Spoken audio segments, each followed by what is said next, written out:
Members of the Senate are still making their way into the House. The prayer has been said and the chair taken. However, the Speaker has indicated that the quorum has not been attained yet for the House to be able to commence its sitting, and directed that the quorum bell be rung for 10 minutes to give room to the members of the Senate to be able to make their way into the House. And as we continue, or as we wait for the House to correct, is that we shall continue to take a look at the business that they will be transacting this afternoon. Pursuant to provisions of Standing Order 52, Paragraph 1, the Senator for Narok County, Honorable Ledama Olekina, will make a statement regarding the current fiscal approach adopted by the National Treasury on the funding of Parliament and its critical functions. This is a statement that the Honorable Senator for Narok County will this afternoon make on the floor of the House. Now, you will recall that on Wednesday afternoon, during the afternoon sitting, members of the Senate began debate regarding the Equalization Fund Appropriation Bill, Bill number 21 of 2025, whose monies are to be given to the counties, the marginalized counties, or counties that have been categorized as marginalized, and to benefit from this fund by the end of the 30th of the year 2026. And this is a bill that debate on it has not yet been concluded or exhausted. This matter is coming up or lined up for resumption on the floor of the House this afternoon. Some of the concerns that members of the Senate raised during the debate on the afternoon of Wednesday, the 6th of May, the year 2026, were concerns around the delays in the disbursement of these monies to the areas or to the counties which need to receive these monies and be able to undertake projects that these monies are intended to fund, projects on the water sector, projects on the infrastructure, projects on healthcare, and also projects on electricity, where the counties are yet to receive these resources or to be able to be at par with other counties. These monies are the ones that are meant or intended to conduct that particular work. However, the concerns that members of the Senate were raising yesterday during the debate is that the Treasury has been delaying in the disbursement of these monies, and they were indicating that they need to find a strategy to be able to ensure that the monies are disbursed on time. One other concern that was raised, more members of the Senate making their way into the House, just to remind you, is that the work of the Senate also includes that which is done from the committees, not just the one that is done at the plenary. So members of the Senate also have to work from the committees and then also make their way into the House during the afternoon sitting. So regarding the Equalization Fund Appropriation Bill, members of the Senate also called on the governors to be able to ensure that the funds... let's listen to the Speaker. Good afternoon. Honorable Senators, we do have quorum now, so kindly take your seats so that we start the day's business. Clerk, you may call the first order. Order number 1, administration of oath. Order number 2, communication from the chair. Now, Honorable Senators, I would like to acknowledge the presence in the public gallery this afternoon of a visiting delegation of 2 teachers and 48 students from MATIANG'I Girls School in Kajiado County. The delegation is visiting the Senate for a one-day academic exposition. On behalf of the Senate and on my own behalf, I extend a warm welcome to the delegation and wish them a fruitful visit. I will call upon the senator for Nairobi City County, and 1 minute to extend a word of welcome. For a moment there, I thought the speaker had forgotten that Kajiado is neighbors and borders Nairobi. Many people from Kajiado call it the bedroom of Nairobi. I want to take this opportunity to welcome all the students who have come to visit us this afternoon. I wish them a good session here in the Senate. I'm hoping that you will stay long enough to follow some of the debate. We wish you well in your studies. We're hoping that in future, some of you can sit in this chamber, because I can assure you, other than I think Senator Cherargei, many of us don't plan to be here forever. So I am hoping that I am hoping that you I am hoping that you will one day occupy these seats, but you need to focus on your education now. Get done with that, and we wish you all the best as the Senate of the Republic of Kenya. Thank you, Honorable Speaker. Next order.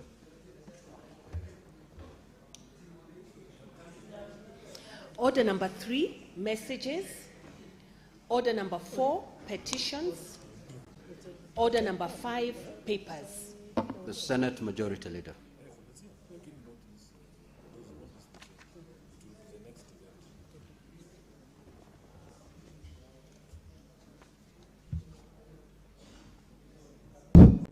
Mr. Speaker, sir, on behalf of the Majority Leader, I beg to lay the following paper on the table of the Senate today, Thursday, 7th May 2026. Annual report of the Office of the Control of Budget for financial year 2024-2025. Next order.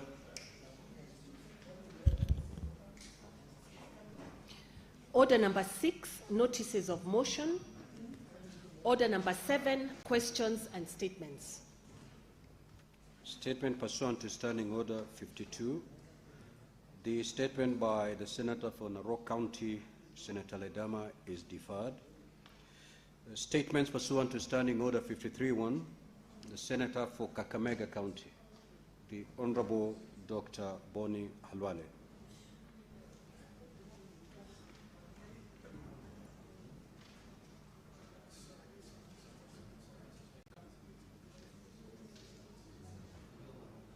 Mr. Speaker, I rise pursuant to Standing Order number 53-1 to seek a statement from the Standing Committee on Land, Environment and Natural Resources on a matter of county-wide concern regarding the disputed property in Kakamega Town, namely that land belonging to Otiende Estate and adjacent parcel of public interest on which faith-based academy is built.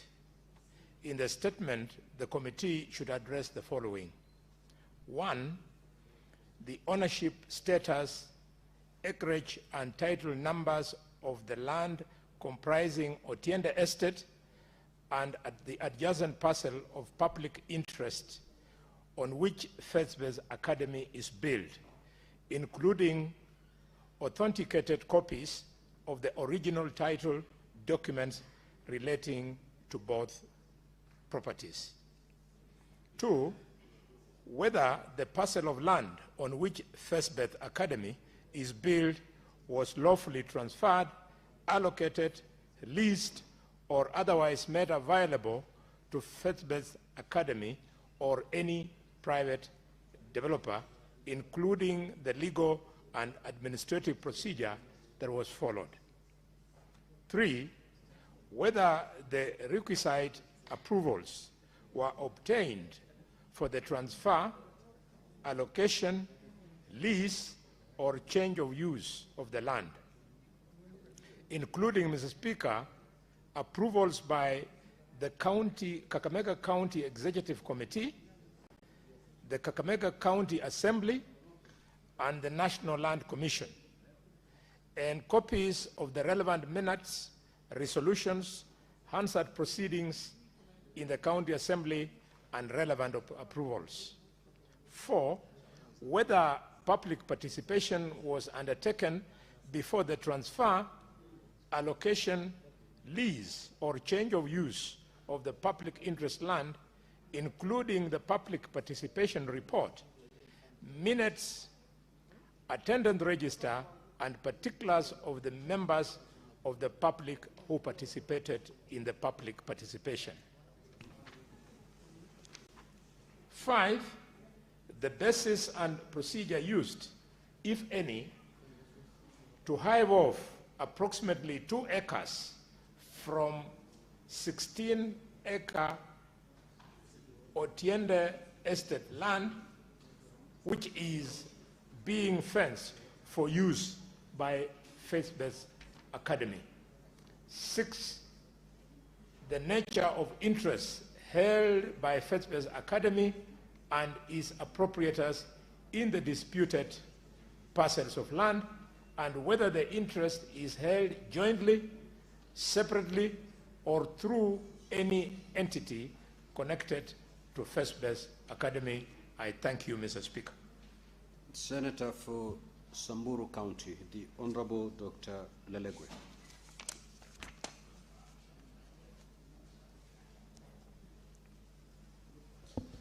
Request for statement on implementation of corporate social responsibility programs by the Kenya Electricity Transmission Company Limited in Samburu County. Mr. Speaker, sir, I rise pursuant to Standing Order 53-1 to seek a statement from the Standing Committee on Energy on a matter of county-wide concern regarding implementation of corporate social responsibility programs by the Kenya Electricity Transmission Company Limited, Kentraco, in Samburu County. Mr. Speaker, sir, Samburu County hosts several strategic energy transmission infrastructure, including the Ethiopia-Kenya 500 kV and the Loyangalani-Suswa 400 kV transmission lines. These projects are of immense national and regional significance, contributing to energy security, regional power trade, and grid stability. Despite this contribution, there is no visible evidence of meaningful CSR interventions by Kentraco in Samburu County. This is in contrast with other counties hosting similar transmission infrastructure, including Kajiado County, which has benefited from visible CSR interventions under projects such as the Kenya-Tanzania Power Interconnection Project. Further, Samburu County remains among the counties with low connectivity to the national electricity grid despite hosting major energy infrastructure. This raises questions of equity, inclusion, and public accountability in the way host communities benefit from national infrastructure projects. Mr. Speaker, sir, in the statement, the committee should address the following. 1, the details of all corporate social responsibility initiatives by Kentraco in Samburu County since the commissioning of the Ethiopia-Kenya 500 kV and the Loyangalani-Suswa 400 kV transmission lines, including the scope, cost, location, and beneficiaries of each of the initiatives. 2, whether Kentraco conducted stakeholder mapping, public participation, or community needs assessment in Samburu County before, during, or after the implementation of the projects to inform CSR planning, and if so, obtain the relevant reports, attendance records, and evidence of how community priorities were incorporated in their CSR programs. 3, whether there are any other planned Kentraco CSR interventions targeting education, health, environmental conservation, community infrastructure, and electricity connectivity within Samburu County, and if so, obtain the associated implementation timelines. 4, a comprehensive analysis of CSR investments undertaken by Kentraco in all counties hosting its energy transmission infrastructure, and the reasons for any disparities in the allocation of CSR resources across the counties. And 5, the measures put in place by the Ministry of Energy and Petroleum and Kentraco to ensure equitable distribution of CSR benefits across and within counties. I thank you, Mr. Speaker. Senator for Marsabit County, the Honorable Mohammed Chute.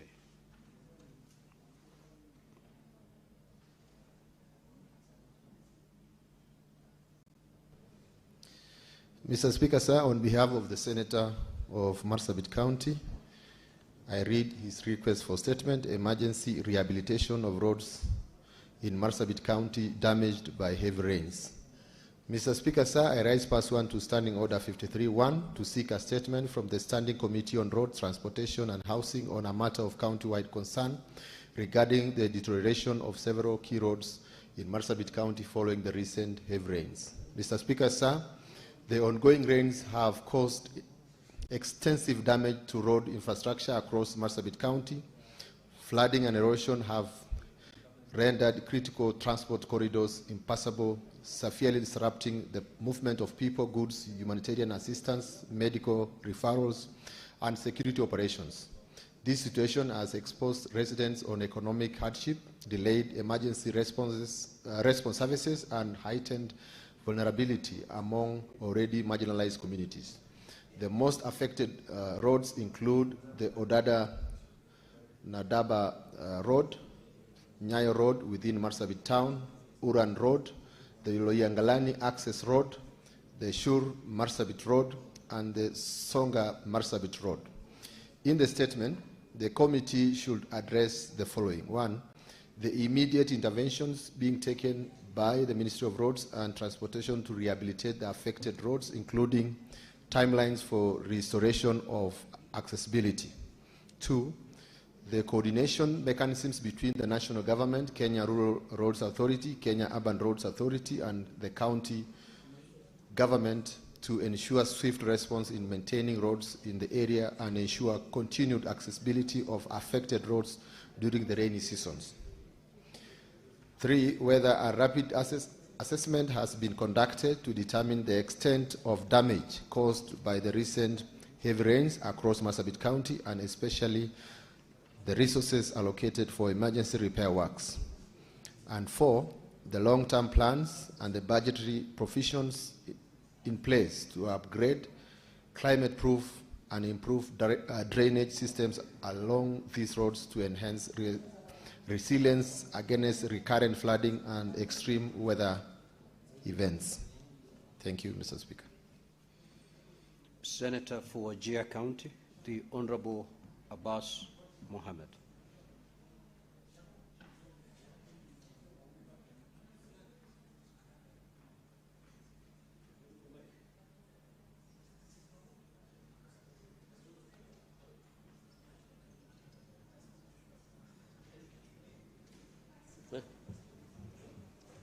Okay, thank you, Honorable Speaker. Honorable Speaker, I rise pursuant to Standing Order 53-1 to seek a statement from the Standing Committee of National Cohesion, Equal Opportunity and Regional Integration on matters of national concern regarding the concerns of fairness, equity, and national cohesion, so on matter of national cohesion concern of national cohesion in March 2026 recruitment exercise conducted by KBA, Kenya Port Authority. Honorable Speaker, the recruitment exercise conducted by Kenya Port Authority has led to public outcry regarding regional balance, inclusivity, and adherence to the constitutional principles of equity, diversity, and equal opportunity in public service.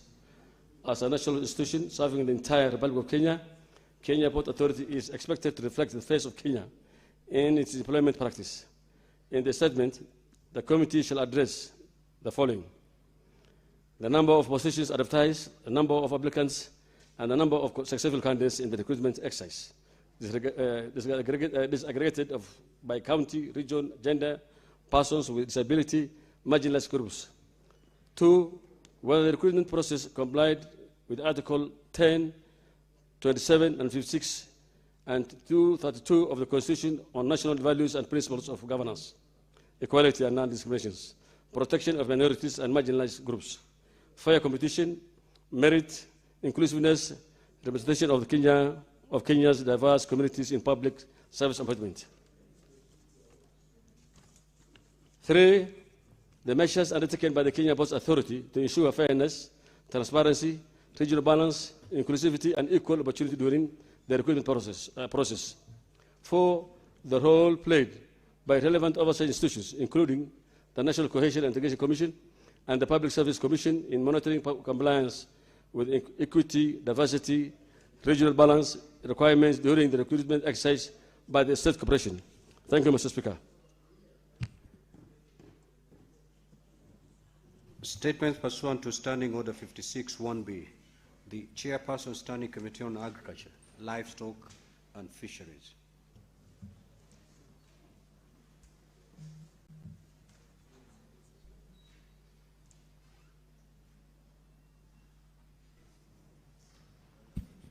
Honorable Speaker, thank you for this opportunity. Statement relating to the activities of the Standing Committee on Agriculture, Livestock and Fisheries for the period January to 1st April 2026, pursuant to Standing Order 56-1B of the Senate Standing Orders. Mr. Speaker, sir, I rise pursuant to Standing Order 56-1B of the Senate Standing Orders to make a statement relating to the activities of the Standing Committee on Agriculture, Livestock and Fisheries during the first quarter of the 5th session, that is January to 1st April 2026.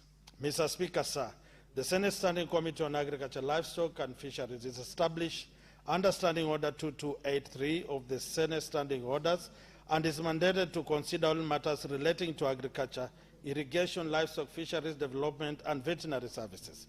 Mr. Speaker, sir, during the period under review, the committee held a total of 16 sittings, during which it considered 4 bills and 9 statements. Additionally, the committee had meetings with the Kenya Sugar Board and the National Cereals and Produce Board to deliberate on matters under the committee's purview. Mr. Speaker, sir, during its most recent retreat held in Mombasa County, the committee held a meeting with the Ministry of Water, Sanitation and Irrigation to deliberate on matters relating to irrigation development. The committee resolved that the ministry should strengthen coordination with county governments in the management of irrigation projects and directed the Cabinet Secretary to furnish the House with a county disaggregated list of all projects under the Community Irrigation Projects, the Smallholder Irrigation Program, and the National Expanded Irrigation Program. Additionally, the committee conducted a site visit of the Kenya Marine and Fisheries Research Institute in Mombasa on 12th to 16th March of 2026. The purpose of the visit was to fact-finding mission, noting that the fisheries sector plays a critical role in supporting food security, livelihoods, and economic.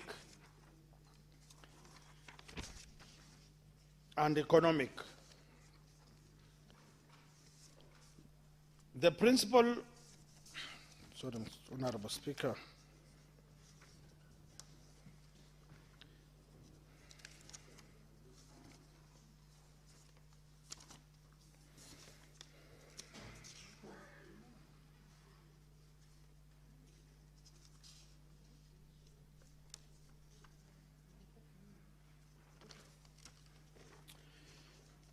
The principal, thank you, Honorable Speaker.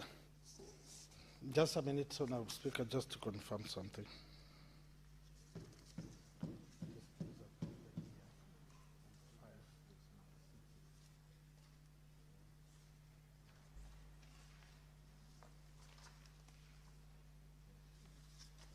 Thank you, Honorable Speaker.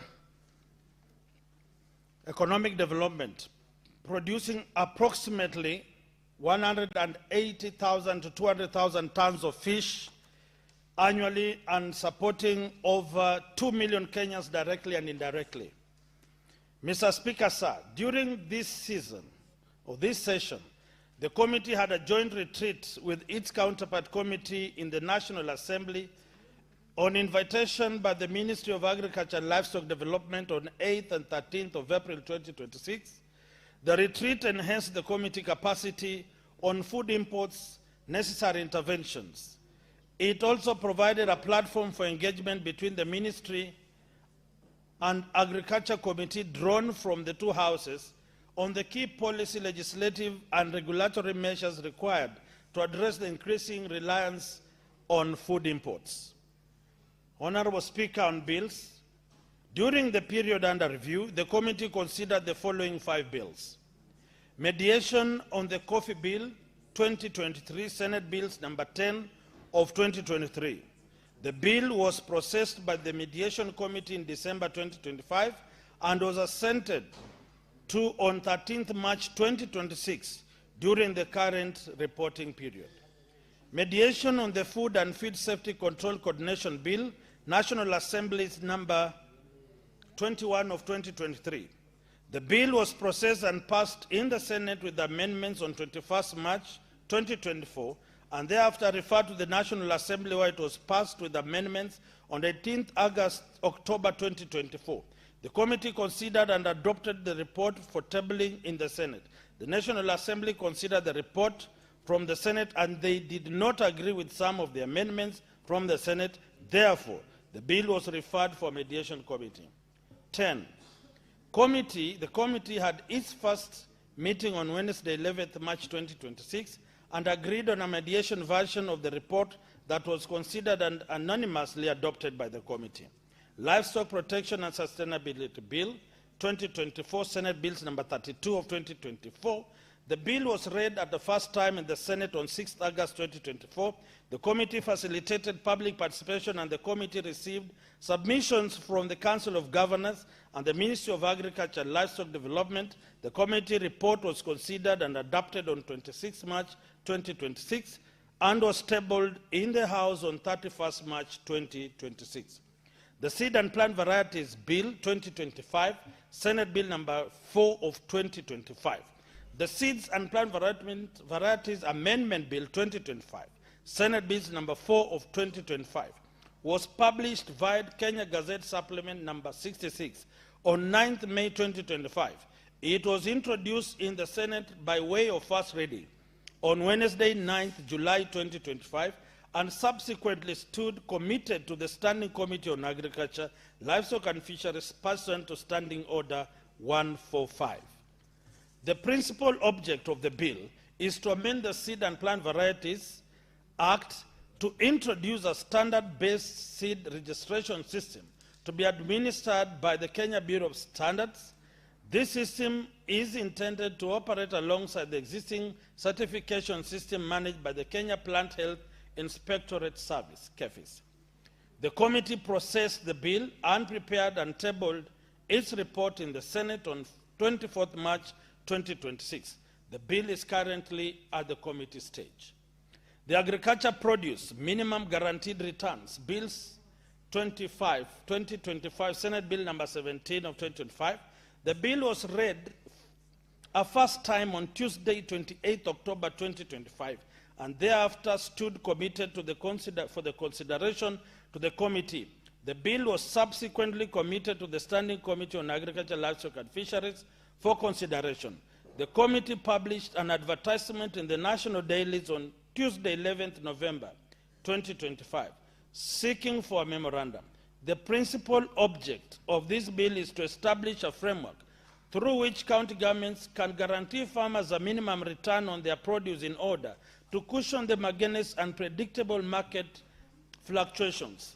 The bill is currently undergoing public participation, with the committee having resolved to undertake targeted stakeholders. Mr. Speaker, sir, during the period under review, 9 statements were sought from the committee as follows. 1. Statements sought by Senator Professor Tom Ojienda regarding ongoing initiatives aimed at restoring degraded agricultural land in Kisumu County. Statements sought by Senator Professor Ojienda regarding death of fish in fish cages in Lake Victoria. Statements sought by Senator Alexander Mondigi, Dr. MP, regarding pest infestation threatening Muguka crop yields in Embu County. Statements sought by Senator Edwin Sifuna, MP, regarding lapse of the common market for Eastern and Southern Africa COMESA sugar safeguard regime. Statements sought by Senator James Murango, mbunge kuhusu mradi wa kiwanda cha kusindika nyanya eneo la Kangai, County ya Kirinyaga. Statements sought by Senator James Murango, MP, regarding performance of Kenya Agricultural and Livestock Research Organization, KALRO, in soil testing and analysis. Statement sought by James Murango, MP Senator, regarding allocation and disbursement of the Commodities Fund for the clearance of coffee cooperative debt. Statement sought by Senator Eddie Okech, MP, regarding waiver of Agricultural Finance Corporation loans owed by farmers in Migori who were affected by 2011-2014 drought. And statement sought by Senator Enoch Wambua, MP, regarding use of emergency funds by county governments to purchase seed for residents in arid and semi-arid ASOL counties. Mr. Speaker, sir, out of the 9 statements, 2 statements have been concluded as follows. Statements sought by Senator Mundigi, MP, Doctor, regarding pest infestation threatening Muguka crop yields in Embu County. Letter forwarding response shared with the Senator. B. Statement sought by Senator Edwin Sifuna, MP, regarding lapse of the common market of Eastern and Southern Africa COMESA sugar safeguard regime. Letter forwarding response shared with Senator. Mr. Speaker, sir, during the next quarter, the committee will prioritize the following legislative agenda. 1. Engagements with county governments on the implementation status of irrigation, agriculture, and food security projects undertaken by the respective counties. 2. Undertake inspection visit to assess progress on the Mwenche multipurpose dam project and the Galana Gulalu irrigation projects, accompanied by the Ministry of Agriculture and Livestock Development, as well as water and irrigation, respectively. 3. Commence the mediation on the MAGBIN Bill 2022, Senate Bill number 13 of 2022, and finally, undertake a retreat to deliberate on issues of concern raised on various bills with participation from targeted stakeholders, and further to consider and adopt the reports on the bills before the committee. Thank you, Honorable Speaker. Senator David Wafula Wakoli, MP. Thank you. The Chairperson, Standing Committee on Energy. That statement is deferred. The Chairperson, Standing Committee on Finance and Budget.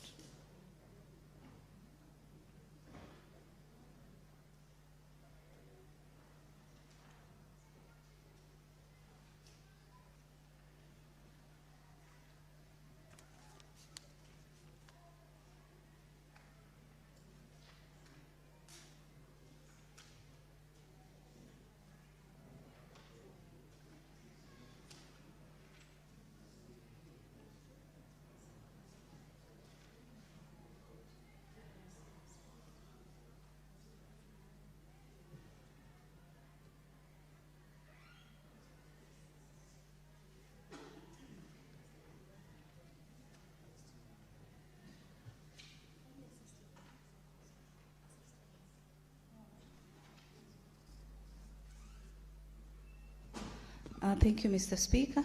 A statement relating to the activities of Standing Committee of Finance and Budget, pursuant to Standing Order 56-1 for the period between 10th February and 30th April 2026. Mr. Speaker, I rise pursuant to Standing Order 56-1B to make a statement relating to the activities of the Standing Committee of Finance and Budget for the first quarter of the 5th session covering a period between 10th Feb and 30th April 26. During the period under review, the committee held 19 sittings, during which it processed and concluded 36 statements, considered 4 bills and 1 legislative proposal, and tabled 3 reports. Attached to this statement is a schedule of the legislative business considered by the committee and their status. Mr. Speaker, during the period under review, the committee processed and tabled reports on 1. The 2026 budget policy statement, where the committee recommended that the county equitable share for financial year 2026-2027 be approved at Kenya shillings 454.73 billion. 2, the 2026 medium-term debt management strategy, MTDS, and the division of revenue bill National Assembly Bill number 2 of 2026, the committee proposed that the schedule to the bill be amended to provide that the county equitable share for financial year 26-27 be Kenya shillings 454.73 billion. The committee also undertook joint county oversight engagements with the Standing Committee of Lands and Environment and Natural Resources to inspect projects funded by additional conditional allocation for financing locally led action, that is FLOCA, in the county of Kwale and Kilifi. The objective of the visit was to inspect, assess, and familiarize with the status of the implementation of the projects funded by FLOCA program. The committee also considered a legislative proposal on the PFM amendment bill. Mr. Speaker, as I proceed, in accordance with Article 118(2) of the Constitution and Senate standing orders, the committee held consultative meetings with National Treasury and Economic Planning, Commission of Revenue, Office of the Control of Budget, and the Council of Governors. The committee also engaged in other non-state actors in legislative business. These actors included County Assembly Forum, Institute of Certified Public Accounts of Kenya, ISPAC, Budget Hub, Institute of Public Finance, Institute of Economic Affairs. The committee sought public views on legislative businesses, including the 2026 BPS and MTDS, Equalization Fund Appropriation Bill 2025 of National Assembly 21 of 2026, and County Government's Additional Allocation Bill 2026 through advertisements in 2 national newspapers and other social media platforms, and that is actually what we were embarking on today. Number 9, Mr. Speaker, the committee followed and agreed mechanisms for processing statements, providing senators with responses as soon as they received from the relevant agency or county. The senator is required to indicate any issue that need clarification within 14 days, failure to which then the statement is considered concluded. And this one, Mr. Speaker, if you do a statement with the Committee of Finance, get a response. If you don't respond within 14 days, we assume, of course, that you are satisfied with the response from the relevant office. Number 9, Mr. Speaker, during the second quarter of the year, the committee is scheduled to, 1, process and table reports on the Equalization Fund Appropriation Bill, the County Government's Additional Allocation Bill, the County Allocation of Revenue Bill, and the Public Procurement Asset Disposal Bill. The request by National Treasury and Economic Planning for approval of stoppage of funds to the county government of Meru, something that we've executed today, Mr. Speaker, and that has been stopped. Undertake county oversight engagements to inspect projects funded by the additional allocation for FLOCA and Equalization Fund in Kisumu, Vihiga, Embu, Kirinyaga, and Wajir counties. Thereafter, the committee will table a report on the visits for consideration by the House, and we urge the relevant senators elected in those regions to accompany the committee. Consider the control of budget report on the implementation of the county government's budget. Lastly, as I conclude, Mr. Speaker, I wish to thank your office and the office of the Clerk of the Senate for the continuous support accorded to the committee in its work in executing its mandates. Lastly, I wish to thank the members of the committee, the chairman of the committee, Ali Roba, Dr. Boni Halwale, Senator Faki, Senator Esi, Senator Mariam, Senator Onyonka, and Senator Eddy, and yours truly, for the commitment in executing its mandate. I thank you all. God bless. The Chairperson, Standing Committee on Health.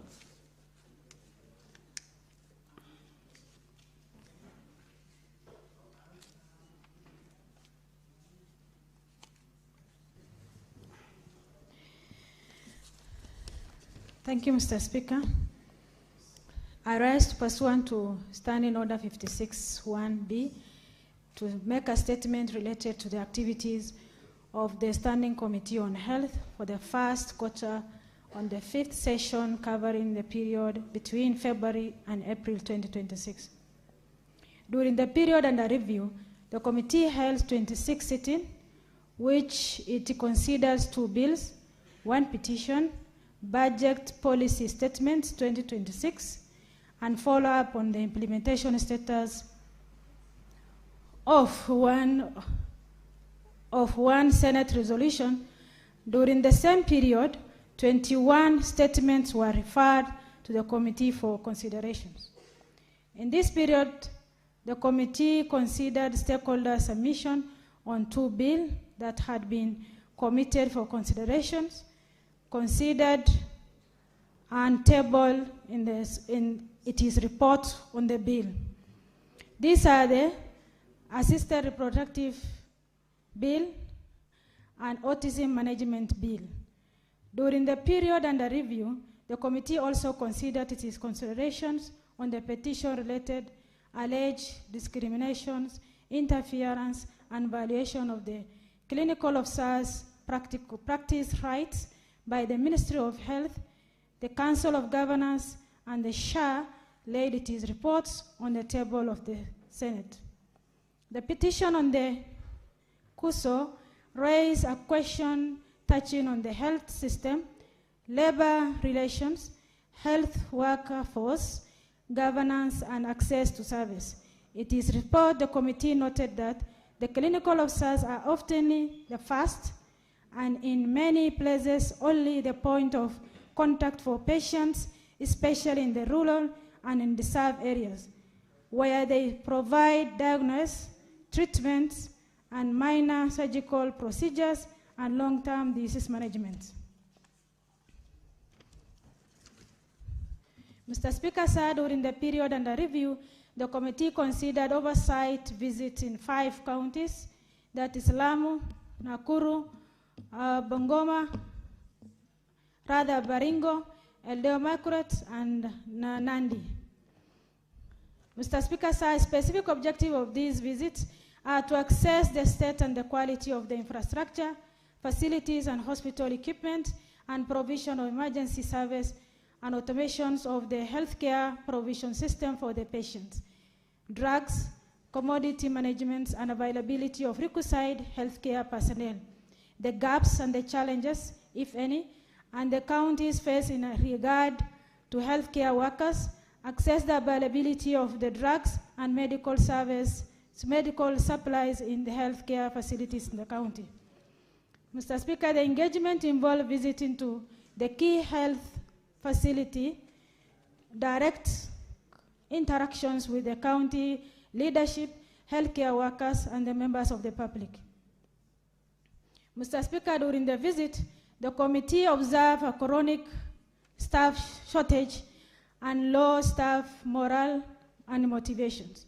In relation to the infrastructure, the equipment, the safety, and many healthcare facilities exhibit significant infrastructural deteriorations, inadequate facilities, severe overcrowding. The medical equipment is often non-functional, breakdown, or lying idle due to lack of reagents or technical experts. Several counties have significant capital-intensive healthcare projects that have either installed or remain non-operational years after initiation. Another observation is that the counties routinely face supply shortages of essential drugs, reagents, consumables. While improvements in the KEMSA fill rates were noted in some areas, unmet supply needs, persistence, and facing patients to purchase a medicine privately. Accumulation of the expired drugs on the shelves and in store is widespread, indicating a poor stock management and inadequate disposal procedures. Health record management and inventory record system is heavily reliant on a sufficient manual paper-based process. Mr. Speaker, during the period of under review, 21 statements were committed to the committee for considerations. The committee sought reports on the issue, raised a statement from the relevant stakeholder.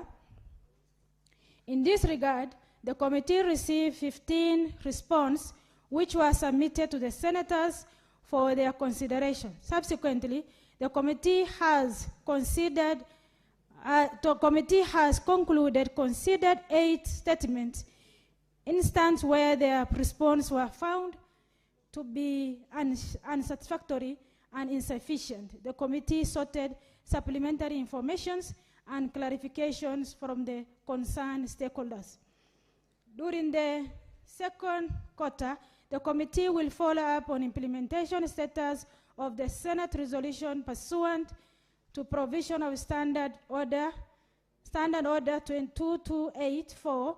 The committee will also consider the reports on the cells, tissue, and organ transplant service in Kenya and operational reports of the SHA.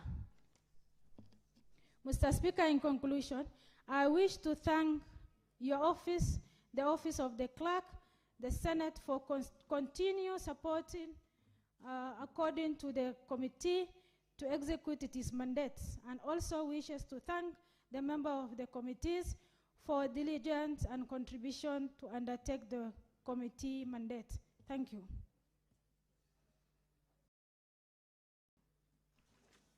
A statement pursuant to Standing Order 57-1, the Senate Majority Leader.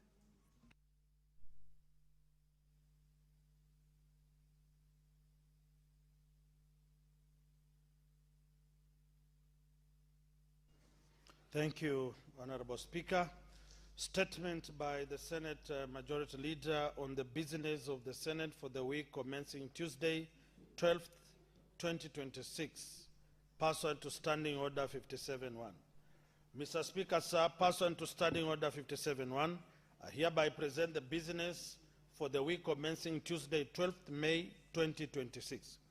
Mr. Speaker, sir, the status of legislative business before the Senate is as follows. 1. 66 bills are pending conclusion, of which 49 are at second reading, 16 are at committee of the whole, and 1 awaiting first reading. 2. 17 motions are pending conclusion. 3. 17 petitions are pending conclusion by respective standing committees. Of these petitions, 15 are due for reporting. And finally, 515 statements pursuant to Standing Order 53-1 are under consideration by respective standing committees. Mr. Speaker, sir, as indicated in today's order paper, at orders number 8 to 14, there are several bills pending division at second reading, and at order number 15, the motion on the consideration of the report on the Mediation Committee on the National Disaster Risk Management Bill, National Assembly, number 24 of 2023, is likewise awaiting division.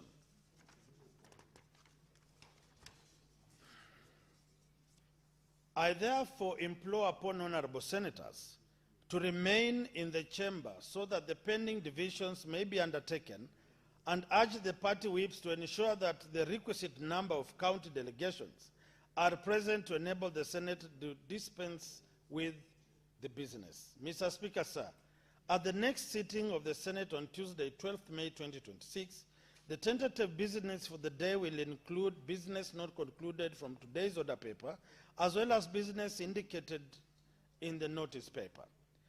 The tentative business for the morning sitting on Wednesday, 13th May 2026, will include questions to Cabinet Secretaries as approved by the Senate Business Committee, as well as motions. The questions scheduled include 1. Questions to the Cabinet Secretary, Ministry of Information, Communication and the Digital Economy. Questions to Cabinet Secretary, Ministry of Cooperatives and Micro, Small and Medium Enterprises. And question to the Cabinet Secretary, Ministry of Environment, Climate Change and Forestry. Mr. Speaker, sir, the tentative business for the afternoon sitting on Wednesday, 13th May 2026, will include business not concluded on Tuesday's order paper and the following. Bills at second reading. 1. Agriculture and Food Authority Amendment Bill, Senate number 13, 2023. The County Government Senate Officers Removal from Office Procedure Bill, Senate Bills number 34 of 2024. The County Government's Amendment Bill, Senate number 39 of 2024, the Street Naming and Property Addressing System Bill, Senate number 43 of 2024, the County Government's Laws Amendment Bill, Senate number 52 of 2024. And the County Government Laws Amendment Bill, Senate number 14 of 2025. B, bills at Committee of the Whole. 1, the Seed and Plant Varieties Amendment Bill, Senate number 4 of 2025. The Sport Amendment Bill, Senate number 33 of 2024. The Electronic Equipment Disposal, Recycling and Reuse Bill, Senate number 5 of 2025. The Bill Procurement and Asset Disposal, National Assembly Bill 48 of 2024. Motions. Report on the Standing Committee on Health of the County Oversight and Networking Engagement in Kitui, Makueni, Machakos counties. Report on the Standing Committee on Health on the County Oversight and Networking Engagements in Kiambu County. Report on the Standing Committee on Health on the County Oversight and Networking Engagements in Bungoma and Kakamega counties. Report on the Standing Committee on National Security, Defense and Foreign Relations on Sessional Paper number 1 of 2025 on Foreign Policy of the Republic of Kenya. Number 8, the projected business for Thursday, 14th May 2026 will include business not concluded on the order paper for Wednesday, 13th May 2026 and any other business scheduled by the Senate Business Committee. Mr. Speaker, sir, as honorable senators will recall, the Senate is scheduled to proceed on recess at the rise of the Senate on Thursday, 14th May 2026 in accordance with the Senate calendar. I therefore once again urge honorable senators with business scheduled on the order paper and the program of the Senate business for next week to be available in the Senate to prosecute the same. I thank you and hereby lay the statement on the table of the Senate. On behalf of Senator Aaron Cheriot, EGHMP, Senate Majority Leader. Thank you, Honorable Speaker. Thank you, Honorable Senators. I will allow comments on the statements that have been sought for a period not exceeding 15 minutes. So if you get an opportunity to speak, kindly do so for not more than 3 minutes. However, no comments shall be made on the statements that has been requested by Senator Abbas, because it has been established that that particular statement is in violation of Standing Order 54, and therefore the same is hereby expunged from the record until such a time that particular violation is cured. The Honorable Senator for Nairobi City County, Senator Sifuna. Senator Cheranke.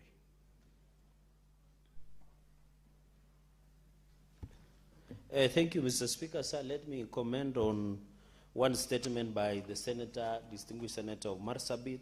Mr. Speaker, we don't want to blame the rains, because there are so much rains for us farmers. We are happy that there is a lot of rains, there is a lot of food. So, Speaker, my only concern is on the issue of roads that he has raised. I think the Ministry of Roads and Transport was unfair, because if you look what the Ministry of Roads did, they only allocated over 8 billion to under Kura within Nairobi City County roads, Mr. Speaker, leaving other counties. And you know, under Kera budget, there is always emergency funds. And I know you have been served as Member of Parliament before. I don't know whether the Kera emergency funds, 40%, and even Senator Maanzo has already been there. So the question is, why would they allocate only Nairobi 8 billion, Mr. Speaker? And even they have gone ahead to put 5 billion within CBD roads, Jogo roads, and Soweto areas, Mr. Speaker. So I believe the Ministry of Roads and Transport must tell us what is happening, because we would have expected in this 8 billion that is allocated to Nairobi, at least each and every county should get at least some allocation for repair of roads, Mr. Speaker, while we empathize and sympathize with Kenyans, because we are told across the country for a couple of few days, 18 Kenyans have died. And we have seen even across the country. Remember, Iten Kabarnet Road was blocked because of heavy rains. There is a bridge in my county called Chebnoet Bridge, Mr. Speaker. There is one in Bonjoke in Aldai. There is another one, Mr. Speaker, in Tindred constituency, Mr. Speaker, in Nandi County. And I know it's virtually across many counties, Mr. Speaker. So we hope the Roads and Transport Committee will be able to tell us. Finally, secondly, Mr. Speaker, is there are many roads, Mr. Speaker, including your county, Kilifi, and across the country, even in Nandi, where contractors have been given contract. Would it be hard for the Ministry of Roads through Kura, Kera, and Kena, who are the supervising agents, to ensure as the contractors do the roads, they maintain so that it becomes possible for the benefit of Kenyans that are using these roads, Mr. Speaker. And you saw even the case of Tana River. It is now flooding and people are moving because of heavy floods that we see in Tana River, Mr. Speaker. Mr. Speaker, finally on the issue of health, the one on Agriculture Committee, Mr. Speaker, I had a question where I had requested that under the Crops Act of 2019, Mr. Speaker, all cereals must measure 90 kilograms, must measure 50 kilograms. But Mr. Speaker, I brought, and I'm happy the Chair of Agriculture is there, that why is it that maize is measured at 50 kilograms, while potatoes, mung beans, Mr. Speaker, beans are measured at 50 kilograms. They are ripping off from maize farmers, Mr. Speaker, and I hope the Chair of Agriculture who is here should listen and address that matter, because it is affecting and demoralizing my maize farmers, Mr. Speaker, yet it is in the law. The National Cereals and Produce Board must and should buy maize at 50 kilos so that my maize farmers in Nandi, in Uasin and across the country can get opportunity. Mr. Speaker, I support. Senator Manzo. Mr. Speaker, I equally arise to support Senator Chute. Mr. Speaker, recently Senator Chute took me and Senator Consolata to his county. And specifically, we, as a Committee of National Cohesion, we were going to help sort out some cohesive issues in the north, and especially with the border with Ethiopia. And Mr. Speaker, it took us over 12 hours to get to Moyale. But thank God and President Kibaki, he did the Moyale road. It used to take 4 days to get to Moyale from Nairobi. But any other place you have to leave the main road, Mr. Speaker, you cannot move. In fact, from Moyale to Mandera is 400 kilometers on a rough road with the rivers. And it tells me that if you go with a brand new car, and you have to carry 4 other new tires, because you are going to lose all your tires on the way. Mr. Speaker, bearing in mind that we have rolled a levy and that we are raising a lot of taxes from fuel, we should be able to grade roads and do roads in every single county of this nation, Mr. Speaker. The situation in Marsabit is very wanting, and Mr. Speaker, it's a county blessed with a lot of, resources, Mr. Speaker. We have places you can do new towns. We have places you can, do animals and even slaughter them there, and even, because of being halal, send them to Middle East very easily using cargo planes. The nation has not invested in northern Kenya, and I think it should begin with the roads. That is where it pains most, so that the people in that area can have access. The communities live far and wide. They are very hard to reach, and I think it's a high time now we made equal opportunity for this nation, Mr. Speaker. It is not only Marsabit County suffering. Makueni County also got a very little allocation even to do the roads which belong to the county. And after the rains, almost every county in the Republic, Mr. Speaker, has a challenge with feeder roads, with roads where you can transport food produce, where you can transport animals for those who rear animals. Mr. Speaker, I believe that the committee dealing with the roads should really take this matter seriously so that we have equal distribution of resources in the Republic. I thank you and I support. Senator Kenyan. Asante Bwana Spika kunipa fursa hii. Nataka kuchangia taarifa iliyoletwa na Senator Boni Halwale kuhusu miliki wa ardhi, Bwana Spika. Bwana Spika, kamati inayohusika ambayo inaongozwa na Senator wa Mombasa, Senator Faki, wanapaswa washughulikie hili jambo, kwa sababu umiliki wa ardhi katika Jamhuri ya Kenya, kwa sababu ya ukosefu wa zile hati miliki za ardhi, unapata kuwa na migogoro, unapata hata mauaji yanatokea, Bwana Spika, kwa sababu ya ukosefu wa hizi hati miliki.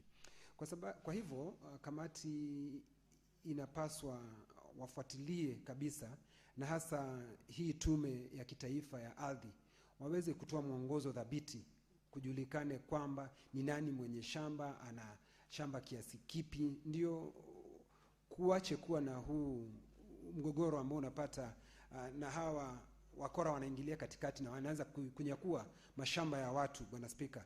na hilo ndilo jambo ambalo linasumbua.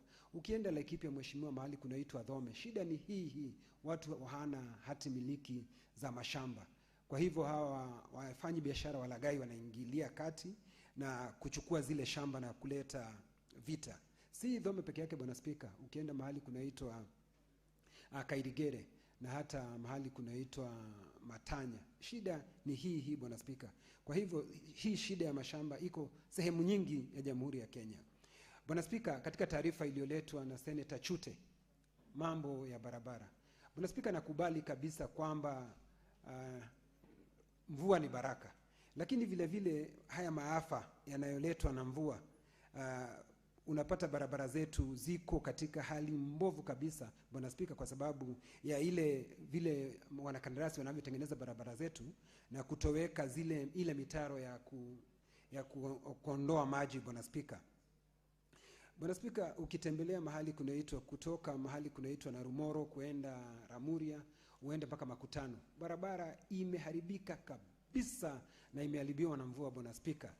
Vile vile ukienda mahali kutoka Nanyuki uende Mutara, uende mpaka Rumuruti, na vile vile uende mpaka mahali kunaitwa Gwakungu, hali ni ile bwana spika.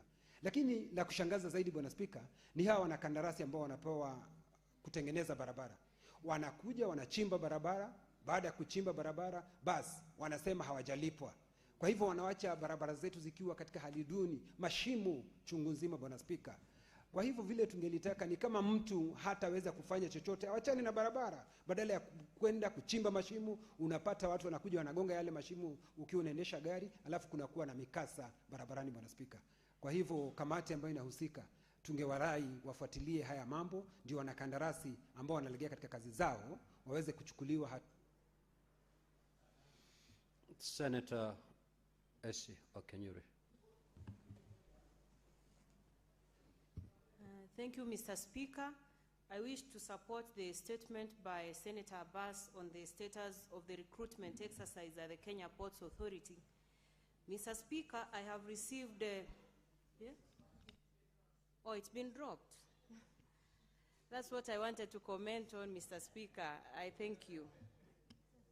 Well expunged the little comments that you've made on the same. Senator Wamatinga.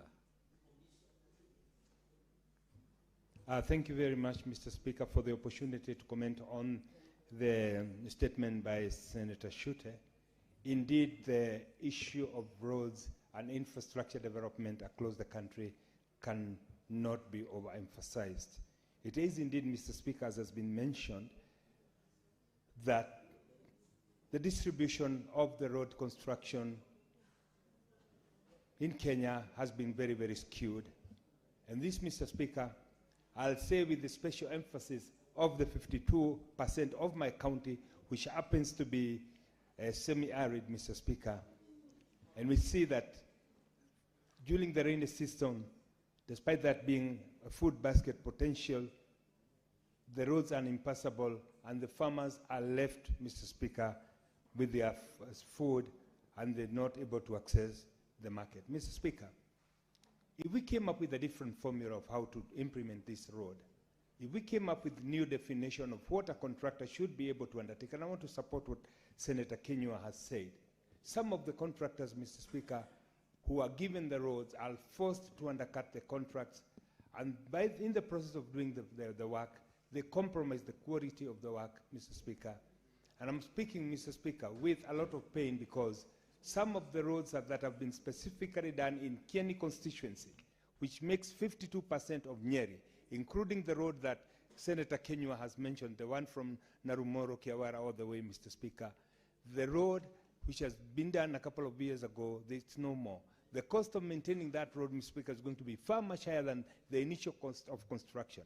Therefore, Mr. Speaker, it is called upon us, Mr. Speaker, to relook at how we evaluate the contractors. We look at, Mr. Speaker, the contractors who we award these contracts. And most important, Mr. Speaker, we must limit the political interference from the leadership because of some of an ethical practices, they end up pushing the contractors to the edge so that the contractors are forced to compromise the quality of the road, Mr. Speaker. Having said that, Mr. Speaker, It is also very important to mention that we saw, for the first time in the history of this country, the northwestern region, which has been marginalized by all successful governments, have now gotten a 710 kilometers long road, Mr. Speaker, which is going to open up the potential in that area, Mr. Speaker. But as we're doing that, Mr. Speaker, let it also not be lost to us that some areas still remain marginalized, and the contractors and the ministry must come up with a methodology that will ensure that once we do a load, we do not do the road volume, we do proper roads that will be able to withstand the weather conditions, roads that will be able to withstand the conditions in those areas. I support, Mr. Speaker. Senator Newton. Thank you, Mr. Speaker. I rise to support the statement first by Senator Chute on the maintenance of roads in his county, Mr. Speaker. Mr. Speaker, why we have a road maintenance levy in every liter of fuel that we buy from the pump, Mr. Speaker, is so that we can be able to maintain our roads. Because it is not enough to build roads. Roads, once built, must be able to be maintained in order for them to continue giving services. And Mr. Speaker, I'm saying this because there is a road also that affects my county, a road 12 kilometers, opened during the reign of the late President Moi in 1988, a dual carriageway connecting Thika to a town called Kenyan. We have not seen, since 1988, 38 years ago, or for some 38 years, we have not seen, potholes in that particular road. And they are now there, because any time that road, Mr. Speaker, gets damaged, there is recapping. That is not happening, and we must call upon the Minister of Roads to maintain roads, because maintenance is what must be done besides making of new roads, Mr. Speaker. Allow me also, Mr. Speaker, to comment on the statement by Senator Boni Halwale on public land that he is seeking to see to it that the ownership of the same is established, and that there is an institution sitting, on a part of that particular land, Mr. Speaker. We must protect public land wherever it is, Mr. Speaker, because if we want to have future development, Mr. Speaker, and public utilities, expansion of public utilities, we must have land on which we will do that.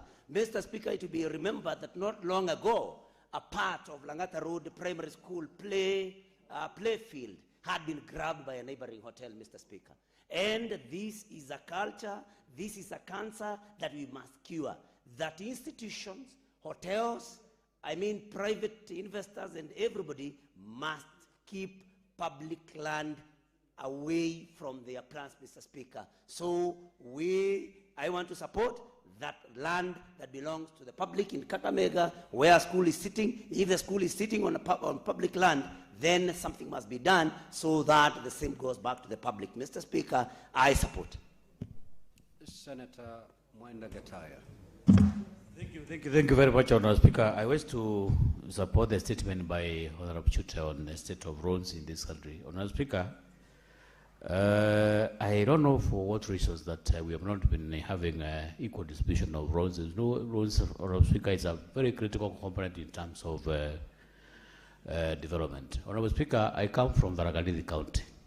Tharaka-Nithi County, Honourable Speaker, some parts have been seriously neglected. There is a road which from Chakariga to Marimanti, which is a very key institutions. The Tharaka University, Tharaka South District Headquarters, name them, all the big institutions in the Tharaka constituency, Honourable Speaker. That road was, I think it was launched around 2013, 2015, up to now. Even the part that road the part which was already made has already started peeling off. Honourable Speaker, if you look at the road from Yamponi to Nkondi, which is all the way to the Tharaka University, it's now impassable, especially during these rain seasons. There are parts of the Tharaka constituency, the parts of Gatonga, the parts of Galangacheni. There is not things that, Honourable Speaker, that one cannot imagine that we are living in the same country. So, Honourable Speaker, it's a matter that the ministry should move with a lot of speed and make sure that every part of the country, every part of this country, Honourable Speaker, enjoys good infrastructure, because roads are a critical component in terms of development, Honorable Speaker. So I want to agree with Senator Chute, not only in Marsabit, which has been neglected. There we have some serious part of this country that does not enjoy any good infrastructure in terms of roads, Honorable Speaker. It's an issue that should be looked at very critically by the ministry, and it's high time, Honorable Speaker, that the people who are supposed to make sure that people get good roads, even the contractor who are supposed to be on the side, Honorable Speaker, should be paid on time so that maybe they can complete the roads that are already initiated, Honorable Speaker. In that arrangement, Honorable Speaker, I support the statement by Honorable Chute. Senator Mandago. Thank you very much, Honorable Speaker. Honorable Speaker, I would like to contribute the statement by Senator Boni Kalwale. Honorable Speaker, public utilities are set aside for a specific cause, and it is becoming an alarming situation in our counties, Honorable Speaker, because public utilities are increasingly being leased out regardless of the purpose that was being set aside for. I therefore want to agree with Senator Monica Lwale and support this statement that the ownership of that land needs to be ascertained, and we need to ask our county governments not to abuse the powers that they have been given in collusion with officers from the National Land Commission who are based in the counties, Honorable Speaker, and begin allocating land while backdating documents, Honorable Speaker. Honorable Speaker, we have witnessed situations where, and you know we are fortunate, Honorable Speaker, the longevity of life in this country, the average lifespan is around 70 years. You find a number of former county council clerks, former county council treasurers, former county council chairmen and municipal chairmen, Honorable Speaker, and former chairs of planning committees of municipalities are still around with us. They are no longer in office, but they are signing documents, Honorable Speaker. And that is why you would find land like this one in Kakamega would easily change hands. And when you check at the documentation and the signatures, they are verifiable. However, the period in which it is being signed is not the period that was supposed to have been signed, Honorable Speaker, and therefore creating a loss of public utilities that would have been otherwise utilized for public good. Honorable Speaker, allow me also to comment on the issue of roads, statement by Senator Chute, and on the roads maintenance levy. Honorable Speaker, I also want to encourage counties. There are a number of county roads that transcend sub-counties and counties, Honorable Speaker. There is need for those counties to sit with the road agencies and upgrade, classify those roads so that they are properly classified and transferred to care, Honorable Speaker, so that national government can maintain.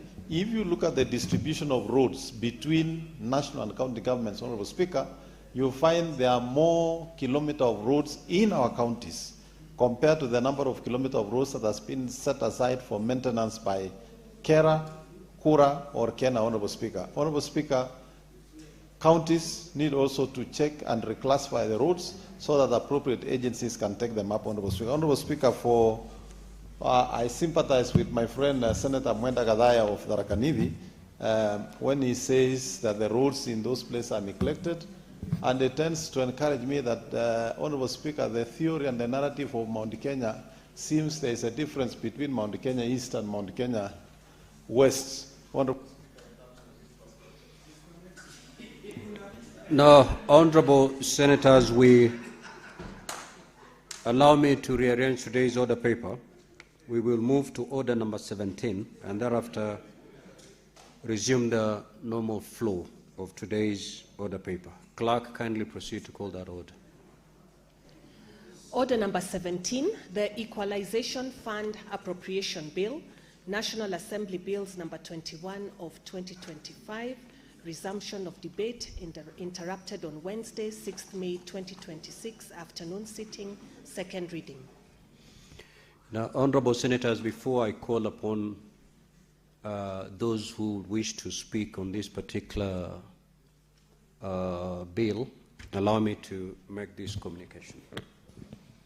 I would like to acknowledge the presence in the public gallery this afternoon of a visiting delegation of 5 teachers and 6 students from MP Shah Chania Girls School in Kiambu County.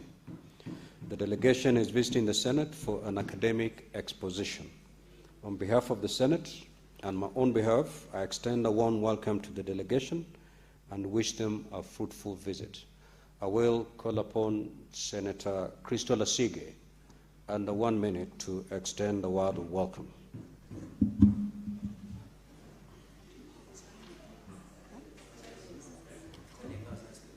Thank you very much, Speaker. I appreciate the opportunity to greet and welcome the group from Chania Girls High School to the Senate. Speaker, this, of course, is something that we do every single week, week in, week out, where we have young people from across the country, from different walks of life, coming to visit the Senate and to understand and experience what it is that we do here. Senate, as they may be aware by now, is mandated to protect the interests of counties. So their county as well, we take care of what comes, especially funding that comes to your county. So we are happy that you are here to experience and to see firsthand what we do here, how we debate, how we fight for the rights of all counties across the country, Speaker. And of course, as a young legislator myself, I'm particularly pleased whenever I I'm aware that young people, young girls, are also in the Senate, just like I am. Speaker, my story is very long. I will hopefully tell it to them one day when I meet them in the streets of Kenya, wherever that may be. But I want to encourage them, just like I have done with any young person that I meet, especially young girls, especially those with disabilities even, that you can absolutely get here if you so wish. If you put your mind to it, if you create the right environment for yourself to achieve and to continue to believe in yourself, just like me, even though I have a disability, I made it to the Senate. And if I have a disability and I made it to the Senate, you absolutely can as well. I continue to extend, on behalf of the Senate, a welcome to you, and I hope you enjoy the rest of the afternoon with us. I thank you. Now, honorable senators, when debate was interrupted yesterday, Senator Consolata had the floor with a balance of 14 minutes. You may continue, honorable senator.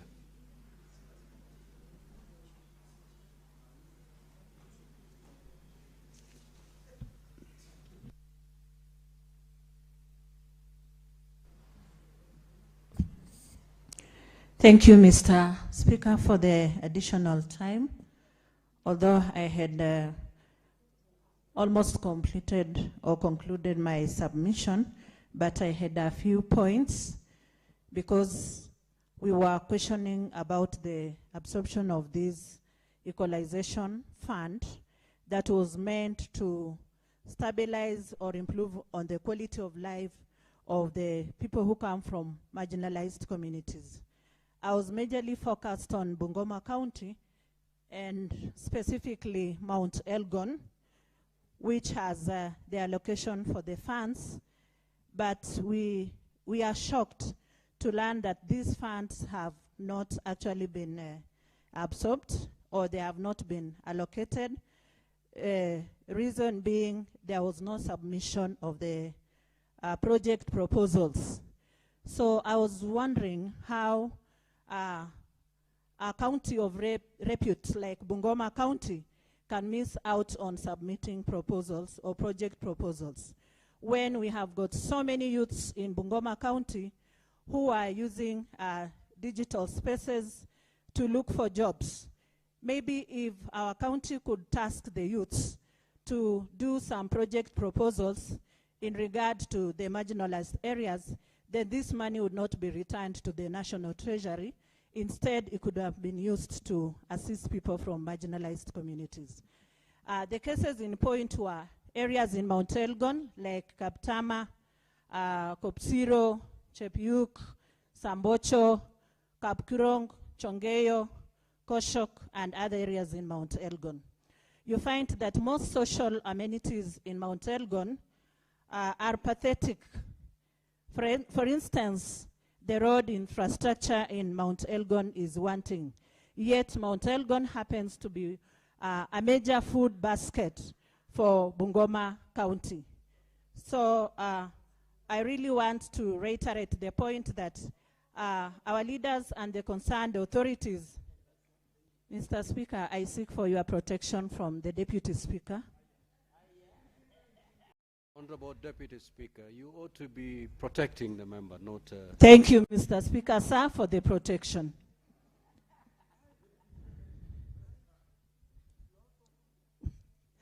Thank you, sir. Thank you, Mr. Speaker, for that protection. So echoing the points that were given by other senators in regard to their specific counties that required the Equalization Fund. So Mount Elgon has got a very poor road network, and it could be ideal if the authorities really maximized on that and did the relevant project proposals in order to get that money so that it can improve on the social amenities. It is a little bit weird to see women trekking to fetch water from very far places, looking for water, maybe to water their livestock and do irrigation, and maybe even for domestic use. And if you look at the health facilities, they are also pathetic. In some areas, we just have buildings, but they are not well equipped. There is no human capital in those hospitals. And this, as a mother, will always affect maternal and infant health care. And I'm calling upon the authorities to check on that. I want to stop there and still make a clarion call to Bungoma County leadership that let us all have a concerted effort to make project proposals that will yield some fruits and good health or quality services to the people of Bungoma. Thank you, Mr. Speaker, for that opportunity. Senator Mandago.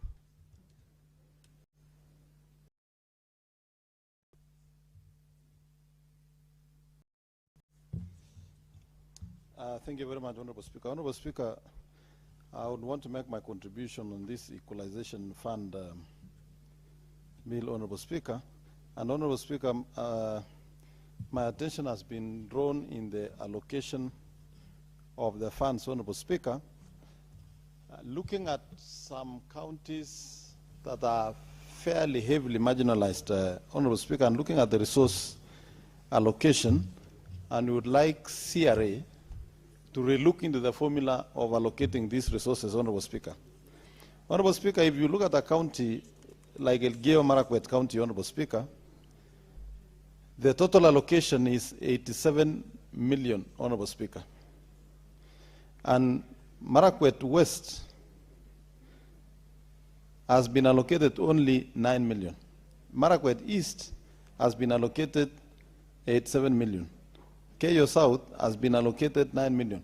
Considering that Elgeyo Marakwet County is among the counties that receive the least revenue. In fact, it is among the 10 counties that this Honorable House made a decision to allow for some affirmative action in the revenue sharing, Honorable Speaker,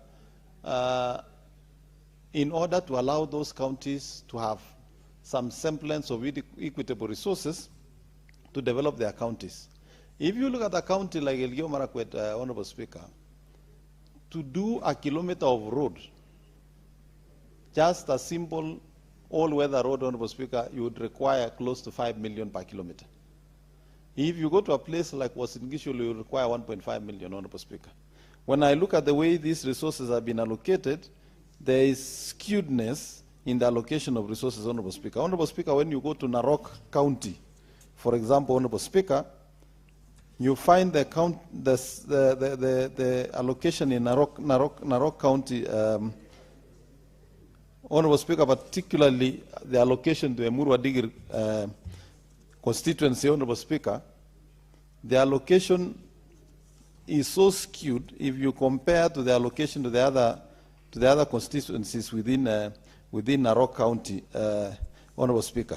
If you look at, for example, Kilgore's constituency, which is just a neighboring constituency, they share the same geographical area, the same types of soils, population, almost population.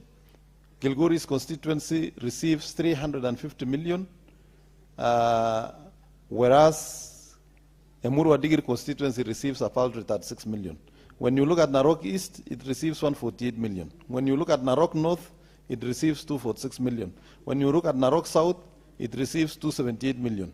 When you look at Narok West, it receives 195. That kind of disparity, Honorable Speaker, in a county cannot be explained. The demarcation of our counties, the elimination of boundaries, Honorable Speaker, considered so many factors, including geographical area, population, and so forth. I want to request that the Commission for Revenue Allocation reconsiders the formula they are using to allocate these resources, Honorable Speaker. Honorable Speaker, if you look at the counties that have been receiving the largest share of our equitable revenue, in the Equalization Fund, Honorable Speaker, they have continued to receive additional resources. If this fund is going to continue, Honorable Speaker, then we might need to review the basis of allocation and consideration for Equalization Fund, putting into consideration the efforts the national government has done in improvement of infrastructure, Honorable Speaker. If you look at counties like Mandera, Wajir, Garissa, in the past they didn't have any roads, but you can see the effort national government is putting.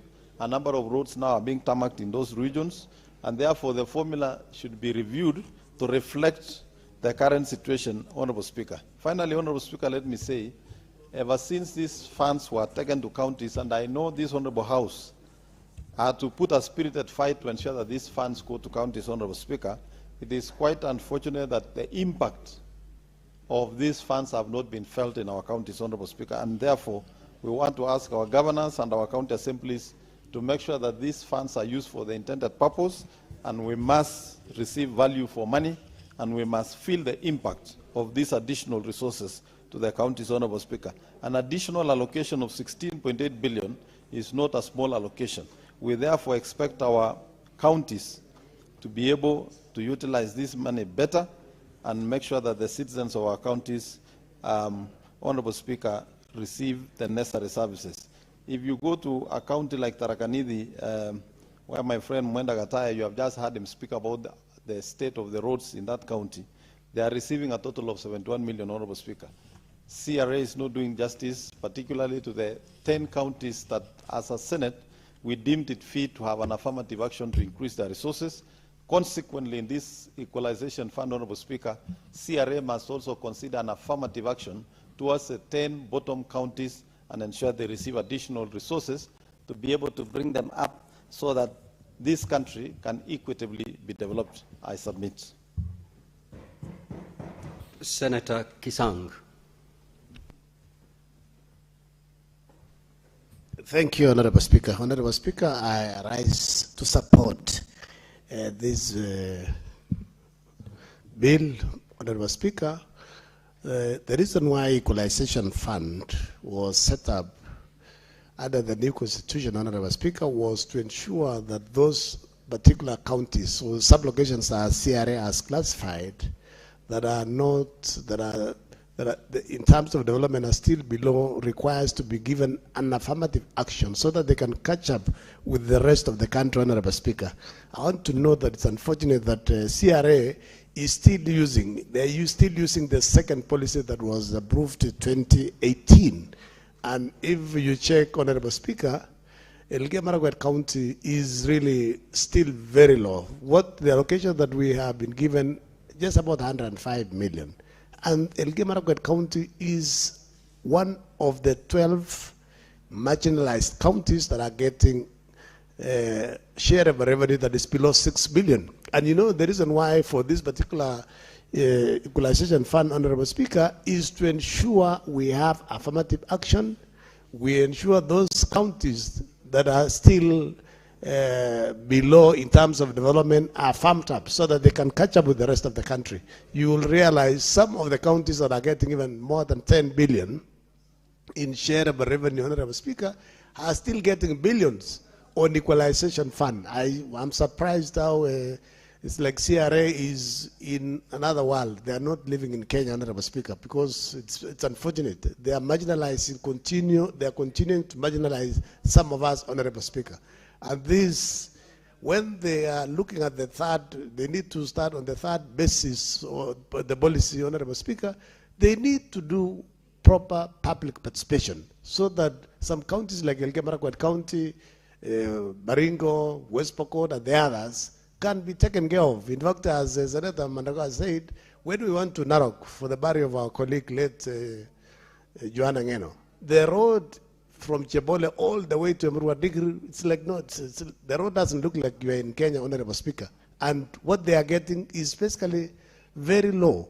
They need to sit down, look at this policy, and come up with different parameters so that they can assist the people. One of the other issues, Honorable Speaker, that you may have noticed here, out of the 16 billion that we're talking about, basically the new allocation is about 10 billion. The rest is area, so it means the money has not been utilized. And the reason why it is there, it is because to help. And these resources are supposed to be released early so that the counties can access the resources, help the people to get water. We do roads, we do electricity. So, yeah, Honorable Speaker, they need to fast track quickly so that the areas can be released, and then the regular current resources that are allocated are given in time, Honorable Speaker. Honorable Speaker will be championing and pushing to ensure that the 12 marginalized counties, you know, this house, thanks a lot, this house, they gave us about 4.46 billion to share, which basically every county was shared equally, getting 374 million every financial year for the next 5 years. But this equalization fund, Honorable Speaker, if it is not working, because it looks like there is also conflict between the two houses, who wants to implement? Members of National Assembly, they want to implement it. There is governors, they want to implement, to get the resources and do the implementation. The executive also, Honorable Speaker, want to implement this particular thing. So maybe what we can do is to scrap this. We have the 0.5, and we ensure we give it to the 12 counties so that these 12 counties can catch up, Honorable Speaker, in terms of development. Yeah. Yes, I know the Vice Chair Finance, I don't know what interest she has, because even our own county, Kitui, Honorable, yeah. So I don't want you to lose your vote because of... Yes, sir. You know you are seasoned legislator, so don't engage Senator Mutinda on the throne. Sorry. You know, she was like smiling and dancing, so I got distracted. You know, while contributing, just focus to the speaker. I'll focus on you. You will be disrupted if you focus I'll focus on you, Honorable Speaker. Honorable Speaker. Yes, Senator Mutinda, what is your point of order? Thank you, Mr. Speaker. You know, Mr. Speaker, when I'm in chamber, I concentrate with my work and my assignment. When Honorable, a ranking member, would say that I am dancing, is it in order, Mr. Speaker, for the Honorable Senator to mislead the House about another Honorable Senator who humbly knows her work, who is focused and disciplined in what I say? So I would request and kindly for him to withdraw and apologize. The only problem that you have, Senator Mutinda, is that you trying to engage Senator Kisang when he was also contributing. So that is why also he focused on you. Maybe, I don't know, you know, I was not really looking at you to know whether you are dancing or not. But maybe Senator Kisang can confirm himself what he saw. Senator Kisang. Thank you, Honorable Speaker. Honorable Speaker, there are several sub-locations in Elgeyo-Marakwet County, especially. Senator Mutinda has raised. Maybe you can clear concerns. No, that's okay. Actually, I withdraw. She was not dancing. She was twisting her head. I don't know, signaling to Jararia who, not me. So, Honorable Speaker, all of the trench of Keria Valley, from Liter in Marakwet East all the way to Kocholwo in Keyo South, all that belt, yes, we have... Just a minute, Senator Kisang. Let's get the point of order from Senator Chalgei. Mr. Speaker, is it in order, understanding order 105 on accuracy of facts? And there are only 3 forms of communicating in this house. You either use English, Kiswahili, and sign language. For Senator Kisang, my brother, to say Senator Mutinda was twisting her head, giving me signal, is that accuracy of facts? In fact, I didn't see Senator Mutinda doing that. Yeah, she has been consulting with Senator Amida. Can you withdraw and apologize so that it is not misinterpreted that we are giving unwarranted gestures on the floor of the House, Mr. Speaker? I don't know why Senator Kisang today is overly excited. He's always a calm man. I don't know why. Maybe he ate something that we don't eat. Senator Or Mirage juice. Or Ritakan Mirage juice that we had proposed. Senator Chalgei, okay, I'll give you Senator Yasige.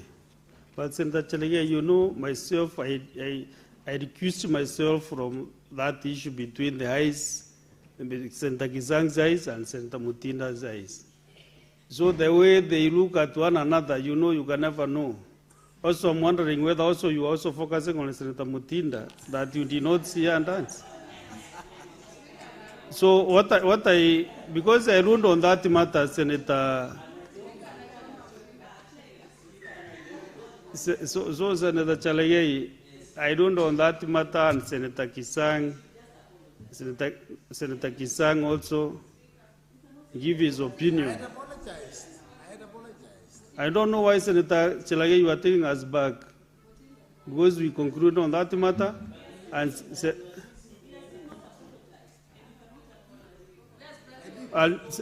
Kisang, proceed. Maybe, you know, Chair, I had clear there, and then I said I apologize. So, you know, Chalgei loves interruptions. So, Honorable Speaker, so that I can also finish, you know, they are eating my time. Honorable Speaker, I was saying the whole of stretch from Liter in Elgeyo Marakwet County, Marakwet East, all the way coming to Marakwet West, going to Kenya North and Kenya South, the whole of Keria Valley is basically an hardship area.